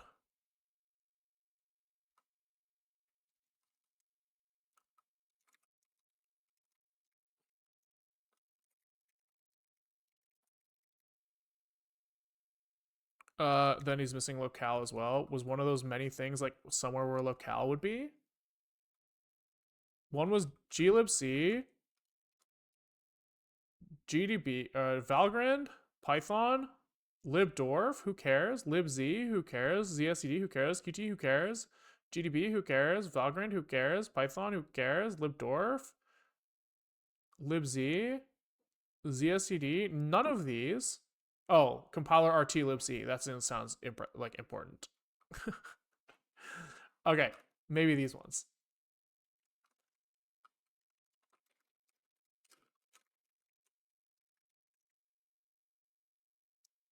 clocale tried including locale.h, could not find libstern C++'s locale.h header, which means some headers are not configured properly. Sure. How did I fuck this up so bad? How did I fuck this up so bad?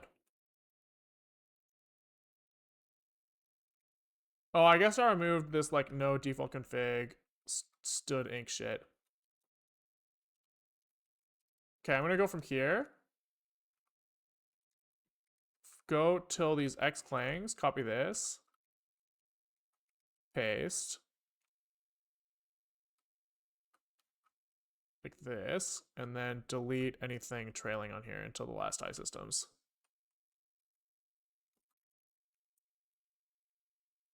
All right. That compiles, yes, okay. Compile app mock zig. Then GUI CPP and resources CPP. Now let's see if this has the same fucking problem. Segmentation fault. It's a good sign. It's a good sign where I do kind of believe that it's related to Zig's compiled libc++. That's really how it's feeling, right? The fact that this is causing problems really, really looks like Zig C++ build. Good eye, thank you. So I wonder if we can ask Zig to not compile libc++. Right? That's like something to at least bisect on. So can we be like,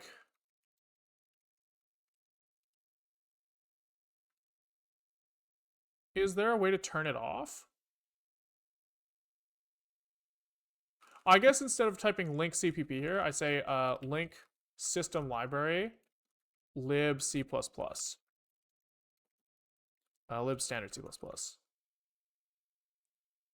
Right? I think.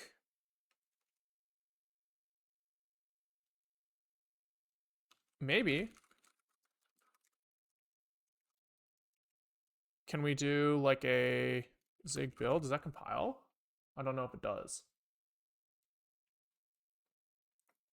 Algo bro, thanks for the raid. What is up, everybody? You are watching a descent into insanity because I hate build systems, but we have to deal with them. Well, we have to is strong. But this started simple. This started relatively simple. Where we're working on our debugger. So let's see if my control R has anything that's useful in here. Debuggy. Debuggy. All we are working on, we have this test executable. He prints some stuff in a loop. Simple, simple, simple, right? We have a debugger, the world's shittiest debugger, where we can say, I want to set a breakpoint at this function at this offset, and this function at this offset, right? And that's great. He does that, right? He finds like, okay, I hit a breakpoint at this address, and in this thing, I have like parsed the debug info to the point where I can like print some local variables. And then we were trying to get to the point where, how do I say this? We were trying to like add a GUI to this. So we were playing with QML, and we got a very simple test app working. Let's see if we can figure out which of these like 4 billion commands was the right one. Maybe we just fucking run it by hand. We do GUI, RCC. This is where, oh my god. Here we go. Reset. Clang. Sorry. We're close. We have this simple QML application. And all we were fucking trying to do was take this C++ application, which is just like not that fucking complicated. It's kind of implemented like here. We have like, we spin up a QML app and we run app.exec. If we build these object files from Zig's build system with Zig's bundled Clang, we segfault when we run it. And we were just trying to bisect why. What the fuck is Zig's compile commands doing? So we kind of got to the point where we kind of cut Zig's compiler out of the loop entirely. We found this mega command, absolute mega command from Zig. And we've been slowly bisecting where the problem becomes. And the current theory is that Zig compiles lib standard C++ on its own. And the working theory is that is causing, so he has some options set in there that are causing some problems with Qt. That's where we got. I apologize. I'm pretty sure I said thank you, Algobro, for the raid. I think I called you out specifically, but in case I didn't, I apologize. I got distracted by explaining. Yeah, appreciate the raid. Yeah, appreciate the raid, of course. So, why? At this point, like this command line is very limited. And so I wanted to try going back the other way and seeing if we could disable the built-in Zig lib C++, and I don't know if that's all like possible. Zig build disable libcpp. Maybe not. Maybe that's not what I wanted. Anyways, build systems suck, but sometimes you end up fighting them. Sometimes you end up fighting them. So yeah, I wanted to try here. We changed it so that we didn't call link system. We called link system library standard C++. And actually, I think we probably want C++ here. And I think in build GUIlib, we have to match that. So here we don't do anything, but we call link system library here. And I think that Zig under the hood is doing something a little bit wacky when we call link system library, which, gets a little tricky. Is CPP libname. In fact, oh, that's annoying. So they're actually dodging me. I'm trying to bypass them, and they're bypassing me bypassing them, which is kind of funny. That's actually really funny. So how do we dodge it? How do we dodge it? I mean, we could just call this directly. Because I think that these are, we can figure these out. Yeah, sure. Okay, let's do this. Let's just see. If we do like build.zig, and I say function link my CPP, not your CPP, match mine, please. And here we need m is a stud build module, and we probably have to take in an b was a stud build probably. Link my CPP. So the name is going to be stud C++. Then this is options needed. We just look at whatever their default options were there, I guess. So needed false, weak false, yes dynamic paths first. False, false, yes, dynamic paths first. That's what it said. That's what it said.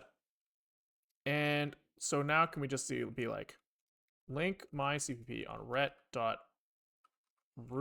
module. And fuck your CPP. Let me use mine. So GUI test. Zig build verbose. Let's see if that applied the way I want it to. He's mad because link my CPP does take in the build object. That is true. This guy's a little whiner, but you know, we'll allow it. He wants the arguments to his functions. Dynamic doesn't work because it's actually spelled wrong. Dynamic. This.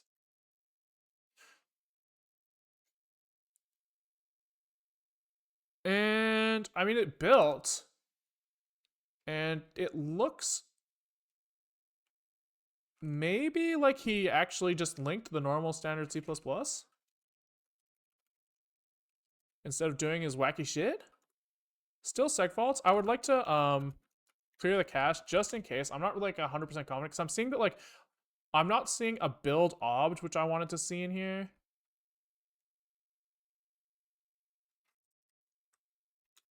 That's still segfaults. But can we wait? Oh, I forgot to write dash dash verbose on the second one, maybe? I might have forgotten.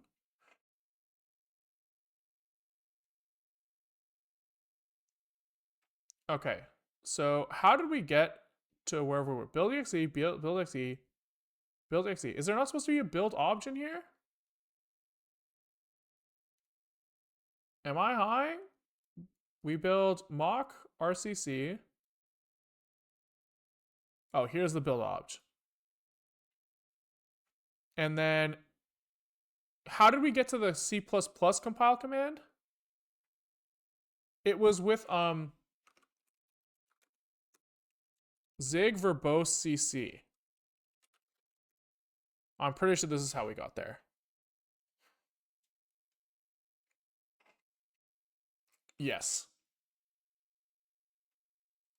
This failed because of what? Why is he actually complaining now?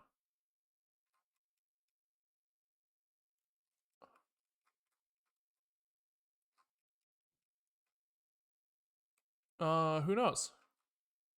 Who knows? It just feels like it should be possible to dodge it. I guess, I mean... Okay. Let's back up a second. Let's back up 1 second. This seems like a nightmare. Dude, I agree. I'm gonna lose my fucking mind. I think let's try just running client like GCC ourselves manually. Right? If we think that Zig's crazy build stuff is causing problems for us, we can just bypass it. So we will call this is the build for app mock, right? And our compile commands. In fact, we don't even have to get. We can we were building a system like a dot a at some point. Can we just go back to that? If I do like g++, how do I make like a dot a? Make static library. Because that was kind of like the first thing that we turned off, and we didn't really trust it. Can I do it in one shot? No. He needs me to do them all at once. Or he needs to do them all separately. That sucks. How is this better than build a shell script? I have no idea what the build file does. The build file makes like a dependency graph and does everything kind of in parallel. At this point, if we were to do everything system command by system command, it wouldn't be better. But the point was supposed to be that we like leverage some of Zig's built-in stuff to kind of like it allows us to access a lot of Zig internals in like a nice way. It is not turning into that right now, but that's okay. It's okay. So let's say we have like a make o file. Let me think for a second. Yes, we do want to make an object file. And can we add arbitrary object files to... Oh, this is going to be a problem actually, because Zig's compilation won't like the fact that we're trying to make a main executable that's linked against a different C++.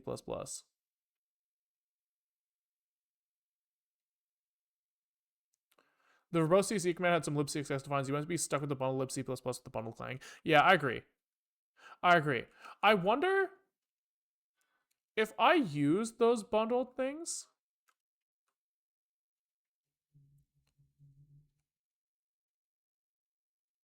If I use the bundled things and can I like set options on them?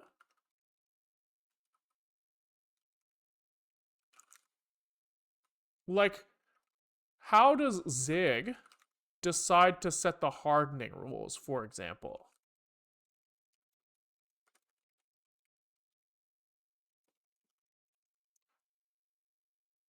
Okay. So here is... We could try turning on release fast just to see what happens. Because it's possible that in release mode, it kind of will automatically decide that a bunch of the things that we would normally have for like,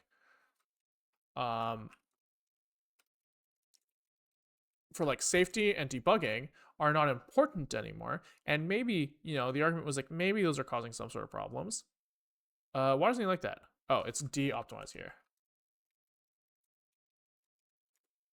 I forgot. And very interestingly here, he actually fully rebuilds libc++, which is actually quite surprising. Right? So that means that like if we believe that there's something wrong with the libc++ that we were working with, then this is a good clue that it was doing something that's not normal. Right? Like our system libc++ surely isn't built in debug mode. Again, not that that should matter. Right? I really don't think that should matter. But you never know. So that does still segfault, which is good, I guess, right? That just makes a lot of sense. Right? It's always the same. I would also be interested in like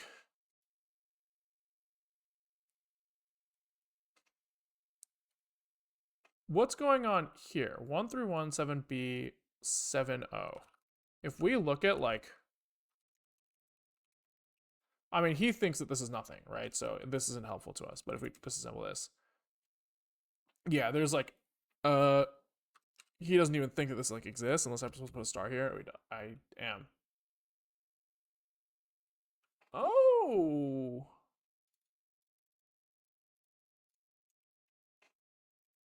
I mean, this is within singleton type example. He's mad about RAX segfaulting. Right? This is B70. No, wait. Sorry, one sec. If I type disassemble with this,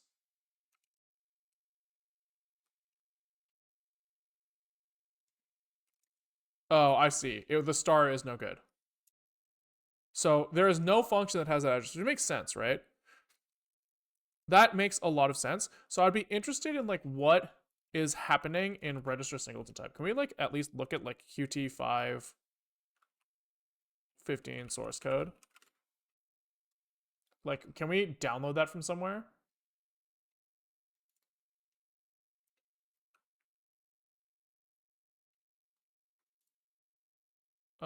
Is there like a... Can we like copy link? Curl dash O.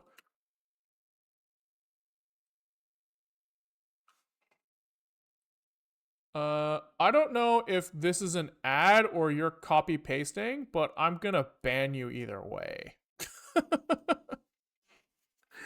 Do you think you'll eventually work on a project that will take months or even years to work? Is this it? I think generally, probably not. Probably not. I mean, months, maybe. Years, probably not. He doesn't like this. That sucks. Do I just download this manually? Alright, give it a minute. What was I gonna say? I forget what I was gonna say. Is this it? The answer to that is definitely not. 100% this is not it. I want this to be done in a couple weeks.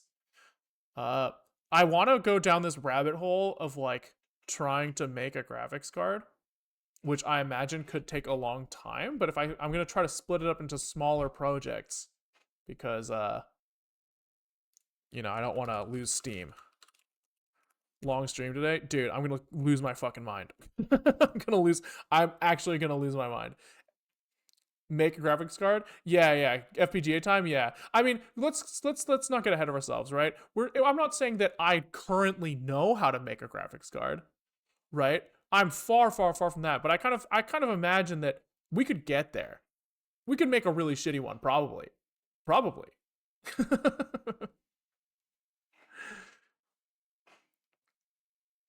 That'd be sick. Yeah, I mean, it's gonna. That was the project I was gonna start on after the debugger, but I do want to get to the point. I don't want to just stop this one like without getting to the end of nothing. You know, I want my debugger to work a little bit before I call it, just a little bit. Dude, what does this do? How is there so much stuff in here? Where is it even going? Okay, let's see if we've at least got. Where was I trying to look? It was like a register metatype or something. Grep-ri register metatype here. Q register metatype. Oh god, that's not going to be helpful. We need to figure out where Q register metatype is defined. That's the oh, I guess maybe Q register metatype is a template, so I actually didn't have to download all this source probably. I'm actually going to cancel this extract, which is a bad idea because if we need to go back to it, I'm going to get really pissed off that I did that. But if we don't have to go back, maybe it's fine. So this is in QML metatype, register skeleton. Oh, register singleton type. Okay, let's QML metatype. QTQML. We didn't get there. Fuck, I fucked up. I fucked up. Side note, why does GDB require disassemble addresses to be inside a function? I thought the point was to read raw bytes memory. That's a good point. I agree.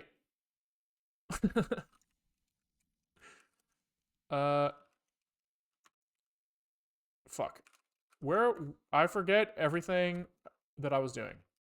I want to put this at dot back. I want to tar xf downloads qt everywhere. And then I want to go to work and I want to look at that. And in reality, I only really want QTQML, but we just have to wait for it to get there. But that's okay. We can wait a second.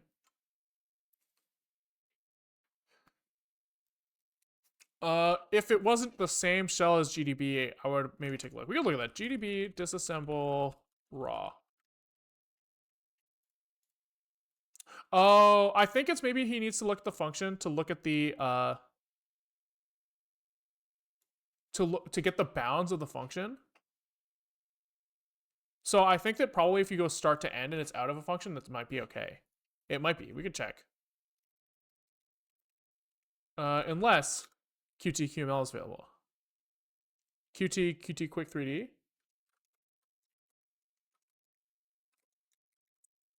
I already forgot the name of the function we're trying to look for. It was register singleton type. Okay, let's just see. Grep ri. Yes. Okay, so this is not where it's implemented, but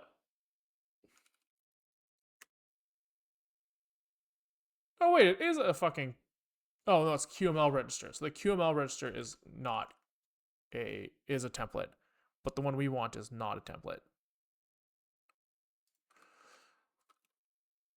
I wonder if I'm gonna run out of disk space because this extraction is so large. That'd be kind of funny. I have 81 gigs left, so we're kind of riding it close to the line. We're definitely running it close.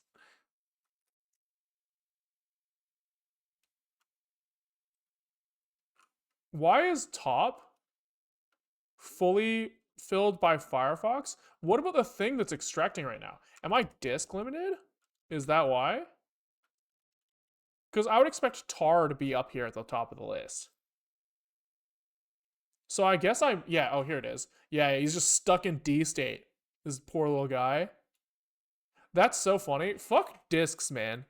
They're so, let me not fuck them because we need to store stuff sometimes, but like, oh, we got there. Let's go. Okay, so surely somewhere in here, whatever function we were looking for, which I forgot again, register CML singleton meta type. So somewhere in here, there must be a file called QQML meta type. And in here, there should be some function, which was, I forgot it again. I'm gonna lose my mind. I'm actually gonna lose it. Register singleton type. And he supposedly is crashing in here. Segfaulting, kind of jumping to some random address. So what is he even doing? He's got a type. And so it could be if the type itself has a bad address, right? Accessing this could be bad. In fact, that's the thing that makes the most sense. Unless, of course, QQML meta type is also maybe not fully defined at this point. Or not fully defined, sorry, not valid. And it would be nice, I guess without debug info, it's going to be like impossible for us to deduce which one of those things is happening. Like that's just not going to be possible. Data here also could be invalid. Yeah, I think it would be hard to diagnose. Did the QGlib download come with debug libs or symbols? That would be nice. I would like Nixo. Can I get those from Nix?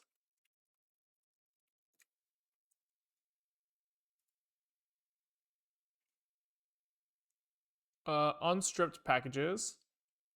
Packages with debug, but some packages are built with separate debug info equals true. But instead of being discarded, they will put in a special debug output. OpenSSL is an example. So we can get back to the original if we download it. Okay, does that, we can at least check if that is true for us. So let's look at the OpenSSL example first, just to make sure that we understand. So they are saying that it was like debug info. Separate debug info is just part of the thing here. So this is part of make derivation. Okay, so now let's go to Qt, Qt, what is it, libs for Qt5 full.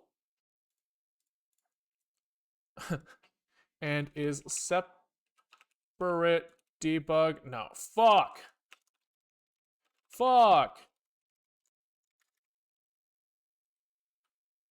Looks like you have symbols since the stack is not trash, but debuggers would be nice. Yeah, I mean, I think you have to have some, but you, like, the debug info is gone, unfortunately.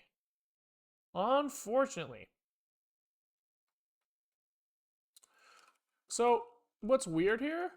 I guess inlining makes this hard to know, but nothing in here is like, nothing in here is lib standard C++ related, right? Like, am I stupid for thinking that?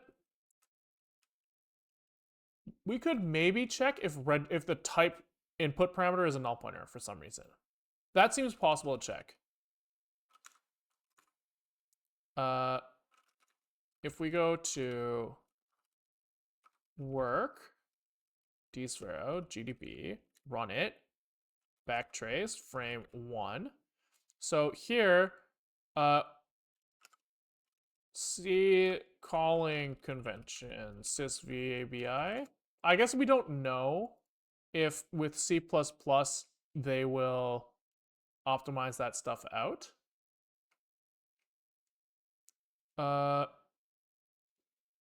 Okay, but we could maybe see, we could check if RDI is 0, that's a good clue. That's a good clue, and it's not. And it's a stack address, which, you know, makes it seem kind of sane. And we could also check maybe if we go to frame 5. Here we see RDI is not what I expected. So I was trying to look for a 1 in here. RBP, RDX. No. I was kind of hoping that I would see like argc in here is passed in a register.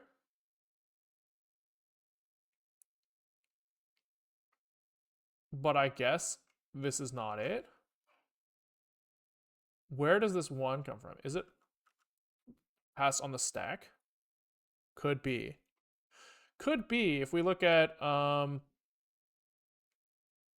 yeah, I mean, I guess that's probably, we could disassemble and look at when he calls Q GUI application.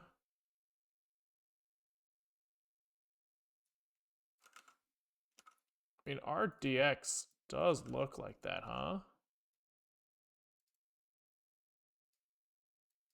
Yeah, I don't know.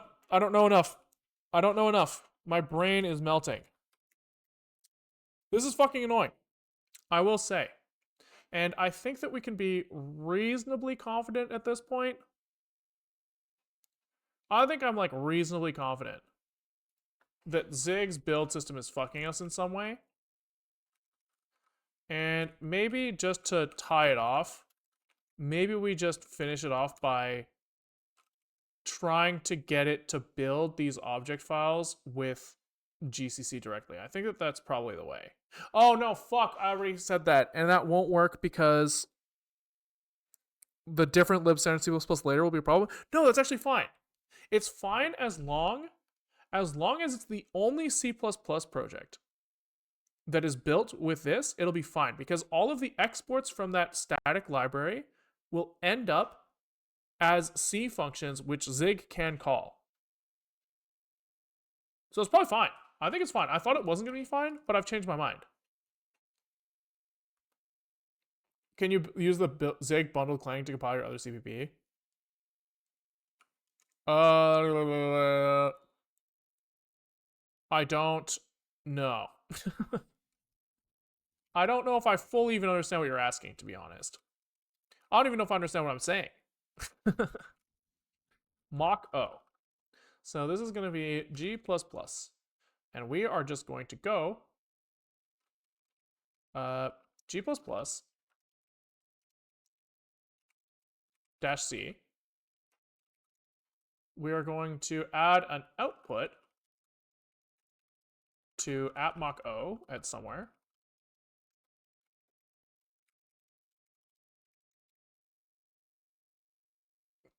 Zig doesn't have the equivalent of crates in Rust, question mark, and a Qt crate. That's why you need to FFI to CPV version of Qt. I mean, that has nothing to do with that, I don't think. Right? Like, crates in Rust, somebody has taken a C library and wrapped it with a Rust API. Somebody has done that. I would guess that I do that myself. So this is like kind of like the equivalent, because usually to understand those wrappers, you have to understand the underlying library anyways.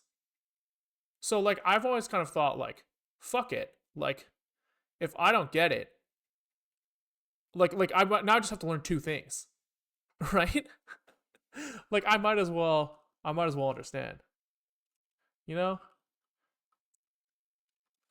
We'll call this mock o build here. And then we get the mock o out. Okay. And then we are basically going to we need to have the input as well. So add file arg of GUI. I guess this is going to come from mock. Yes. And then we are going to package up all of these things into a static library and return that from here. That's kind of what I want to do. Maybe. Or maybe we return a list of .o files here. So we can do like a bunch of std build lazy paths. So is this it? We call gcc-c with this stuff. I think that's fine. I think that is fine. So let's try. I guess we'll say function make object with GCC. Build, B is going to be a std build. And we are going to return a std build lazy path, one of these. Okay.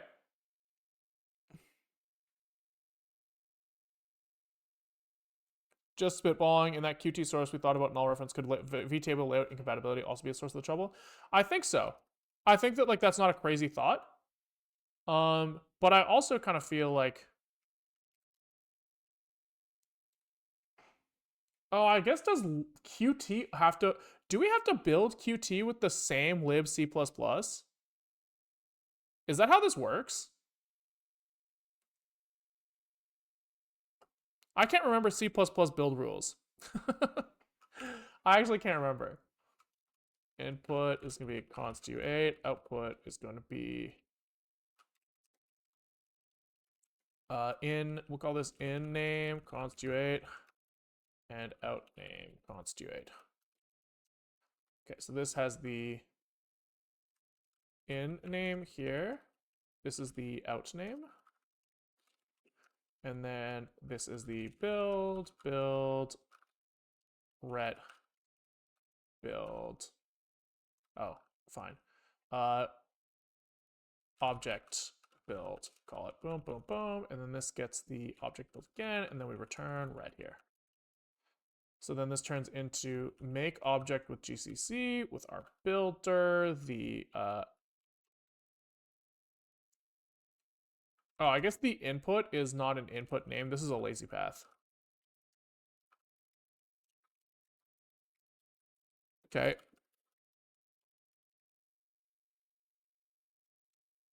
My heuristic is use extern C or build all C++ systems with the same command. That's been my heuristic in the past as well. For sure. But then I don't understand how you can like ever have C++ system libraries. And when I've worked in places that work in C++, we just like don't do it that way. But yeah, I don't know. I don't know what Qt is doing. So app mock O. So this is going to be the mock O is like this. The resources O is going to be this. And then the GUI object is going to be B path GUI O. And goes to GUI O. Okay, so we have all these object files now, and we should just be able to return. Can we just say, like, so I can allocate this on stack? We'll just say 3, and then we can return mock O resources O GUI O. Okay.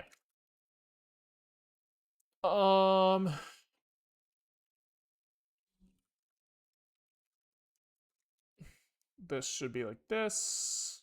Okay. And then when we use this thing, oh, this isn't like doesn't like this anymore. This should be input. This no longer needs target and opt actually, which is kind of nice. And we'll call this GUI obj. And can we just say like for GUI obj? Can we like GUI test? Well, I assume that this is like root module, like link add object file. Here we go. Okay. Wait, hold on. He doesn't like that. Add object GUI. He didn't like that. 75. It's fair. Make object with GCC expected 3 arguments found 2. Yeah, because I put the end parenthesis on the wrong spot here.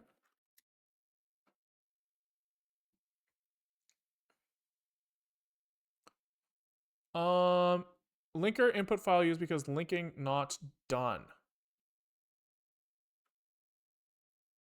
What the fuck?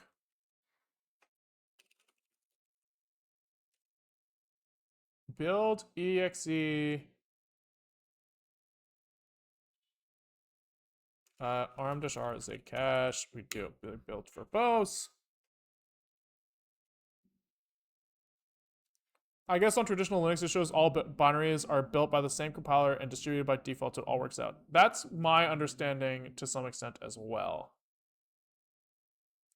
So GUI-O from GUI-O. It's because I wrote GUI-O twice, like a fucking dumbass. This should be CPP.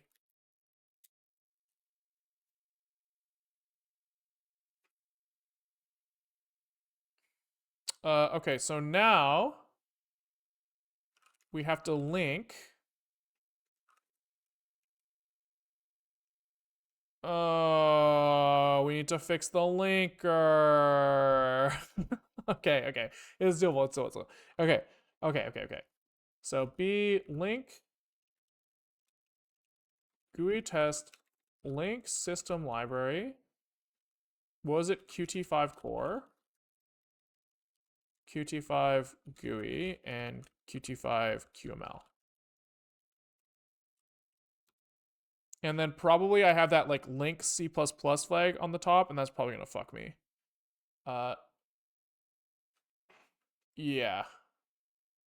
So here we need to get back that hack that I think I accidentally removed, but I need to have like GUI test root module link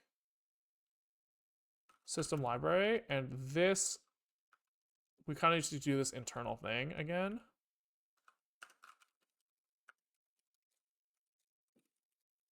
And this was dupe lib standard C++, like this. This was false. This was dynamic, or yes, this was dynamic. And this was paths first. And please God, let it be over. It's not, because we are missing undefined symbol stood thread state. Really?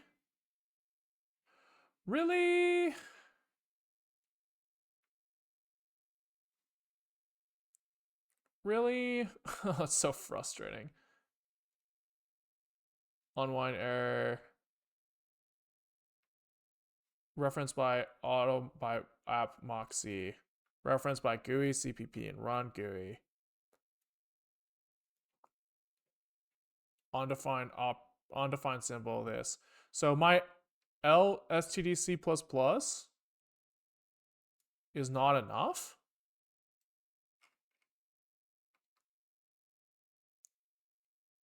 So this implementation of basic OStream, yeah, that's confusing. Can we look up a undefined symbol?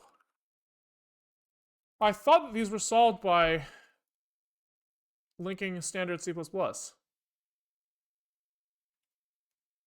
Headers, libraries, mismatch. Fuck my life, dude. Fuck. Okay. This is making sense. So it's like a few hours ago, somebody linked me this like QML Zig example. And these people, they just did like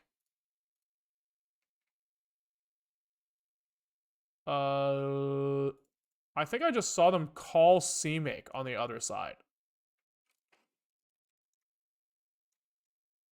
CMake build, right? They just called CMake other side.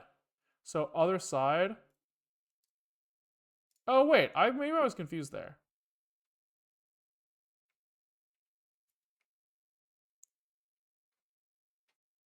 Do other side, B dependency, do other side. Where does this come from? What are they doing?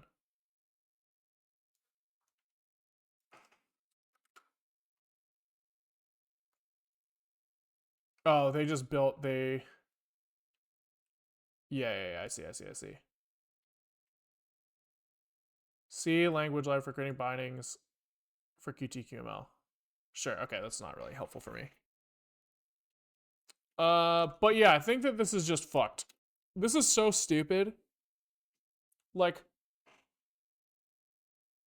the idea here, it's so simple, right? What we were supposed to do was so straightforward. It's just like take a few small C++ things. The headers are lib C++. Yeah, you're probably right. So it's like because Zig bundles lib C++ and we're trying to use lib standard C++, there's problems. I guess maybe we can dodge this. Is if instead of doing GCC, we might be able to get away with like C++ here if we just do this instead. That actually might work. That's a good point. Hold on, before I finish off with my angry rant. Not that it's gonna be much of a rant. I mean, he still doesn't like that, but maybe if we do clear the cache.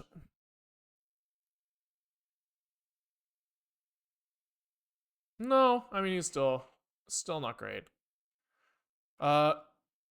Yeah, what was I saying? Yeah, it was supposed to be so simple, right? We have this like not complicated C++ integration, right? Like we can build this thing very easily on our own, and it was supposed to just be like hook this shit into the Zig build system and run it. But for whatever reason, I don't know what, like linking against the QML objects generated by my system and then trying to pull those into the Zig build system and then use those. It's like something's not working right.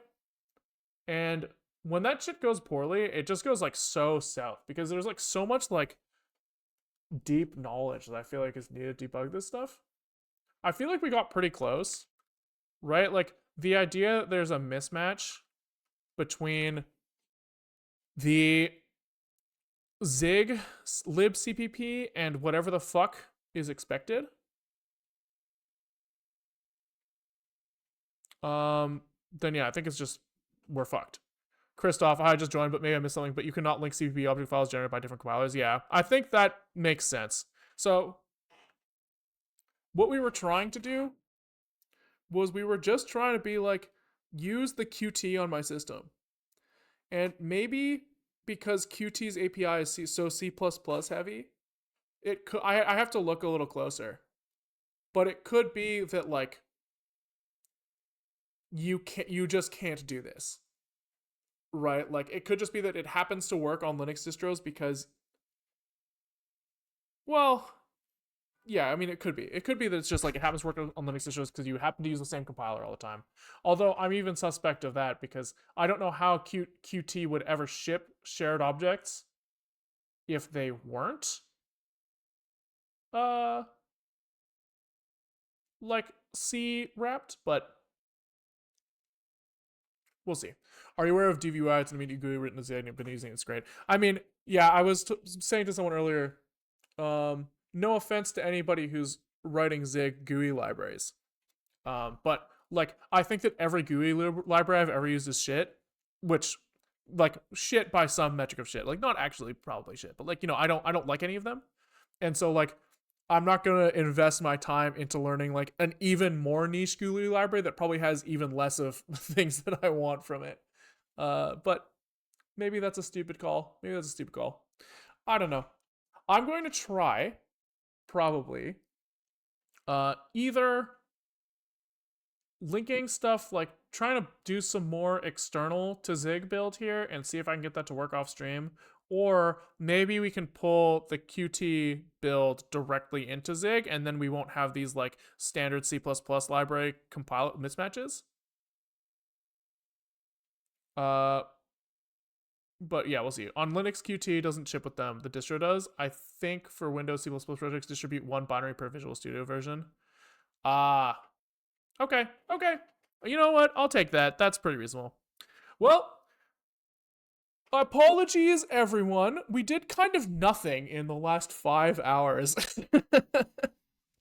But some days are like that. So we just fought with the compiler for like forever.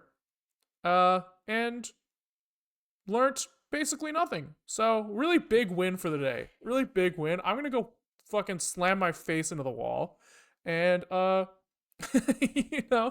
YouTube. I will see you guys later. I guess I'm supposed to just give my spiel. You like, subscribe, Twitch Prime if you liked what you saw. We stream most days at around 12:30 Pacific time to 4 Pacific time. Generally 2 to 4 is is mainstream. 12:30 to 2 is happy hour. Sometimes that stuff gets a little bit out of sync, but it is the main, for the most part. If you're watching on YouTube and you're like, I want to see the happy hour part, those are locked behind YouTube Join or Patreon. So if you want to check those out, you can, and support me, you can get access to those. If you're watching on Twitch, there's a GitHub link in the Twitch description where you can see code for this stuff eventually. YouTube link in the Twitch description where you can see all of our previous projects organized into playlists. So if you want to check out some of the other stuff we've been working on, that's there. Otherwise, I think that's all the plugging we usually do. Like, subscribe, Twitch Prime, YouTube, goodbye, Twitch, let's rate someone.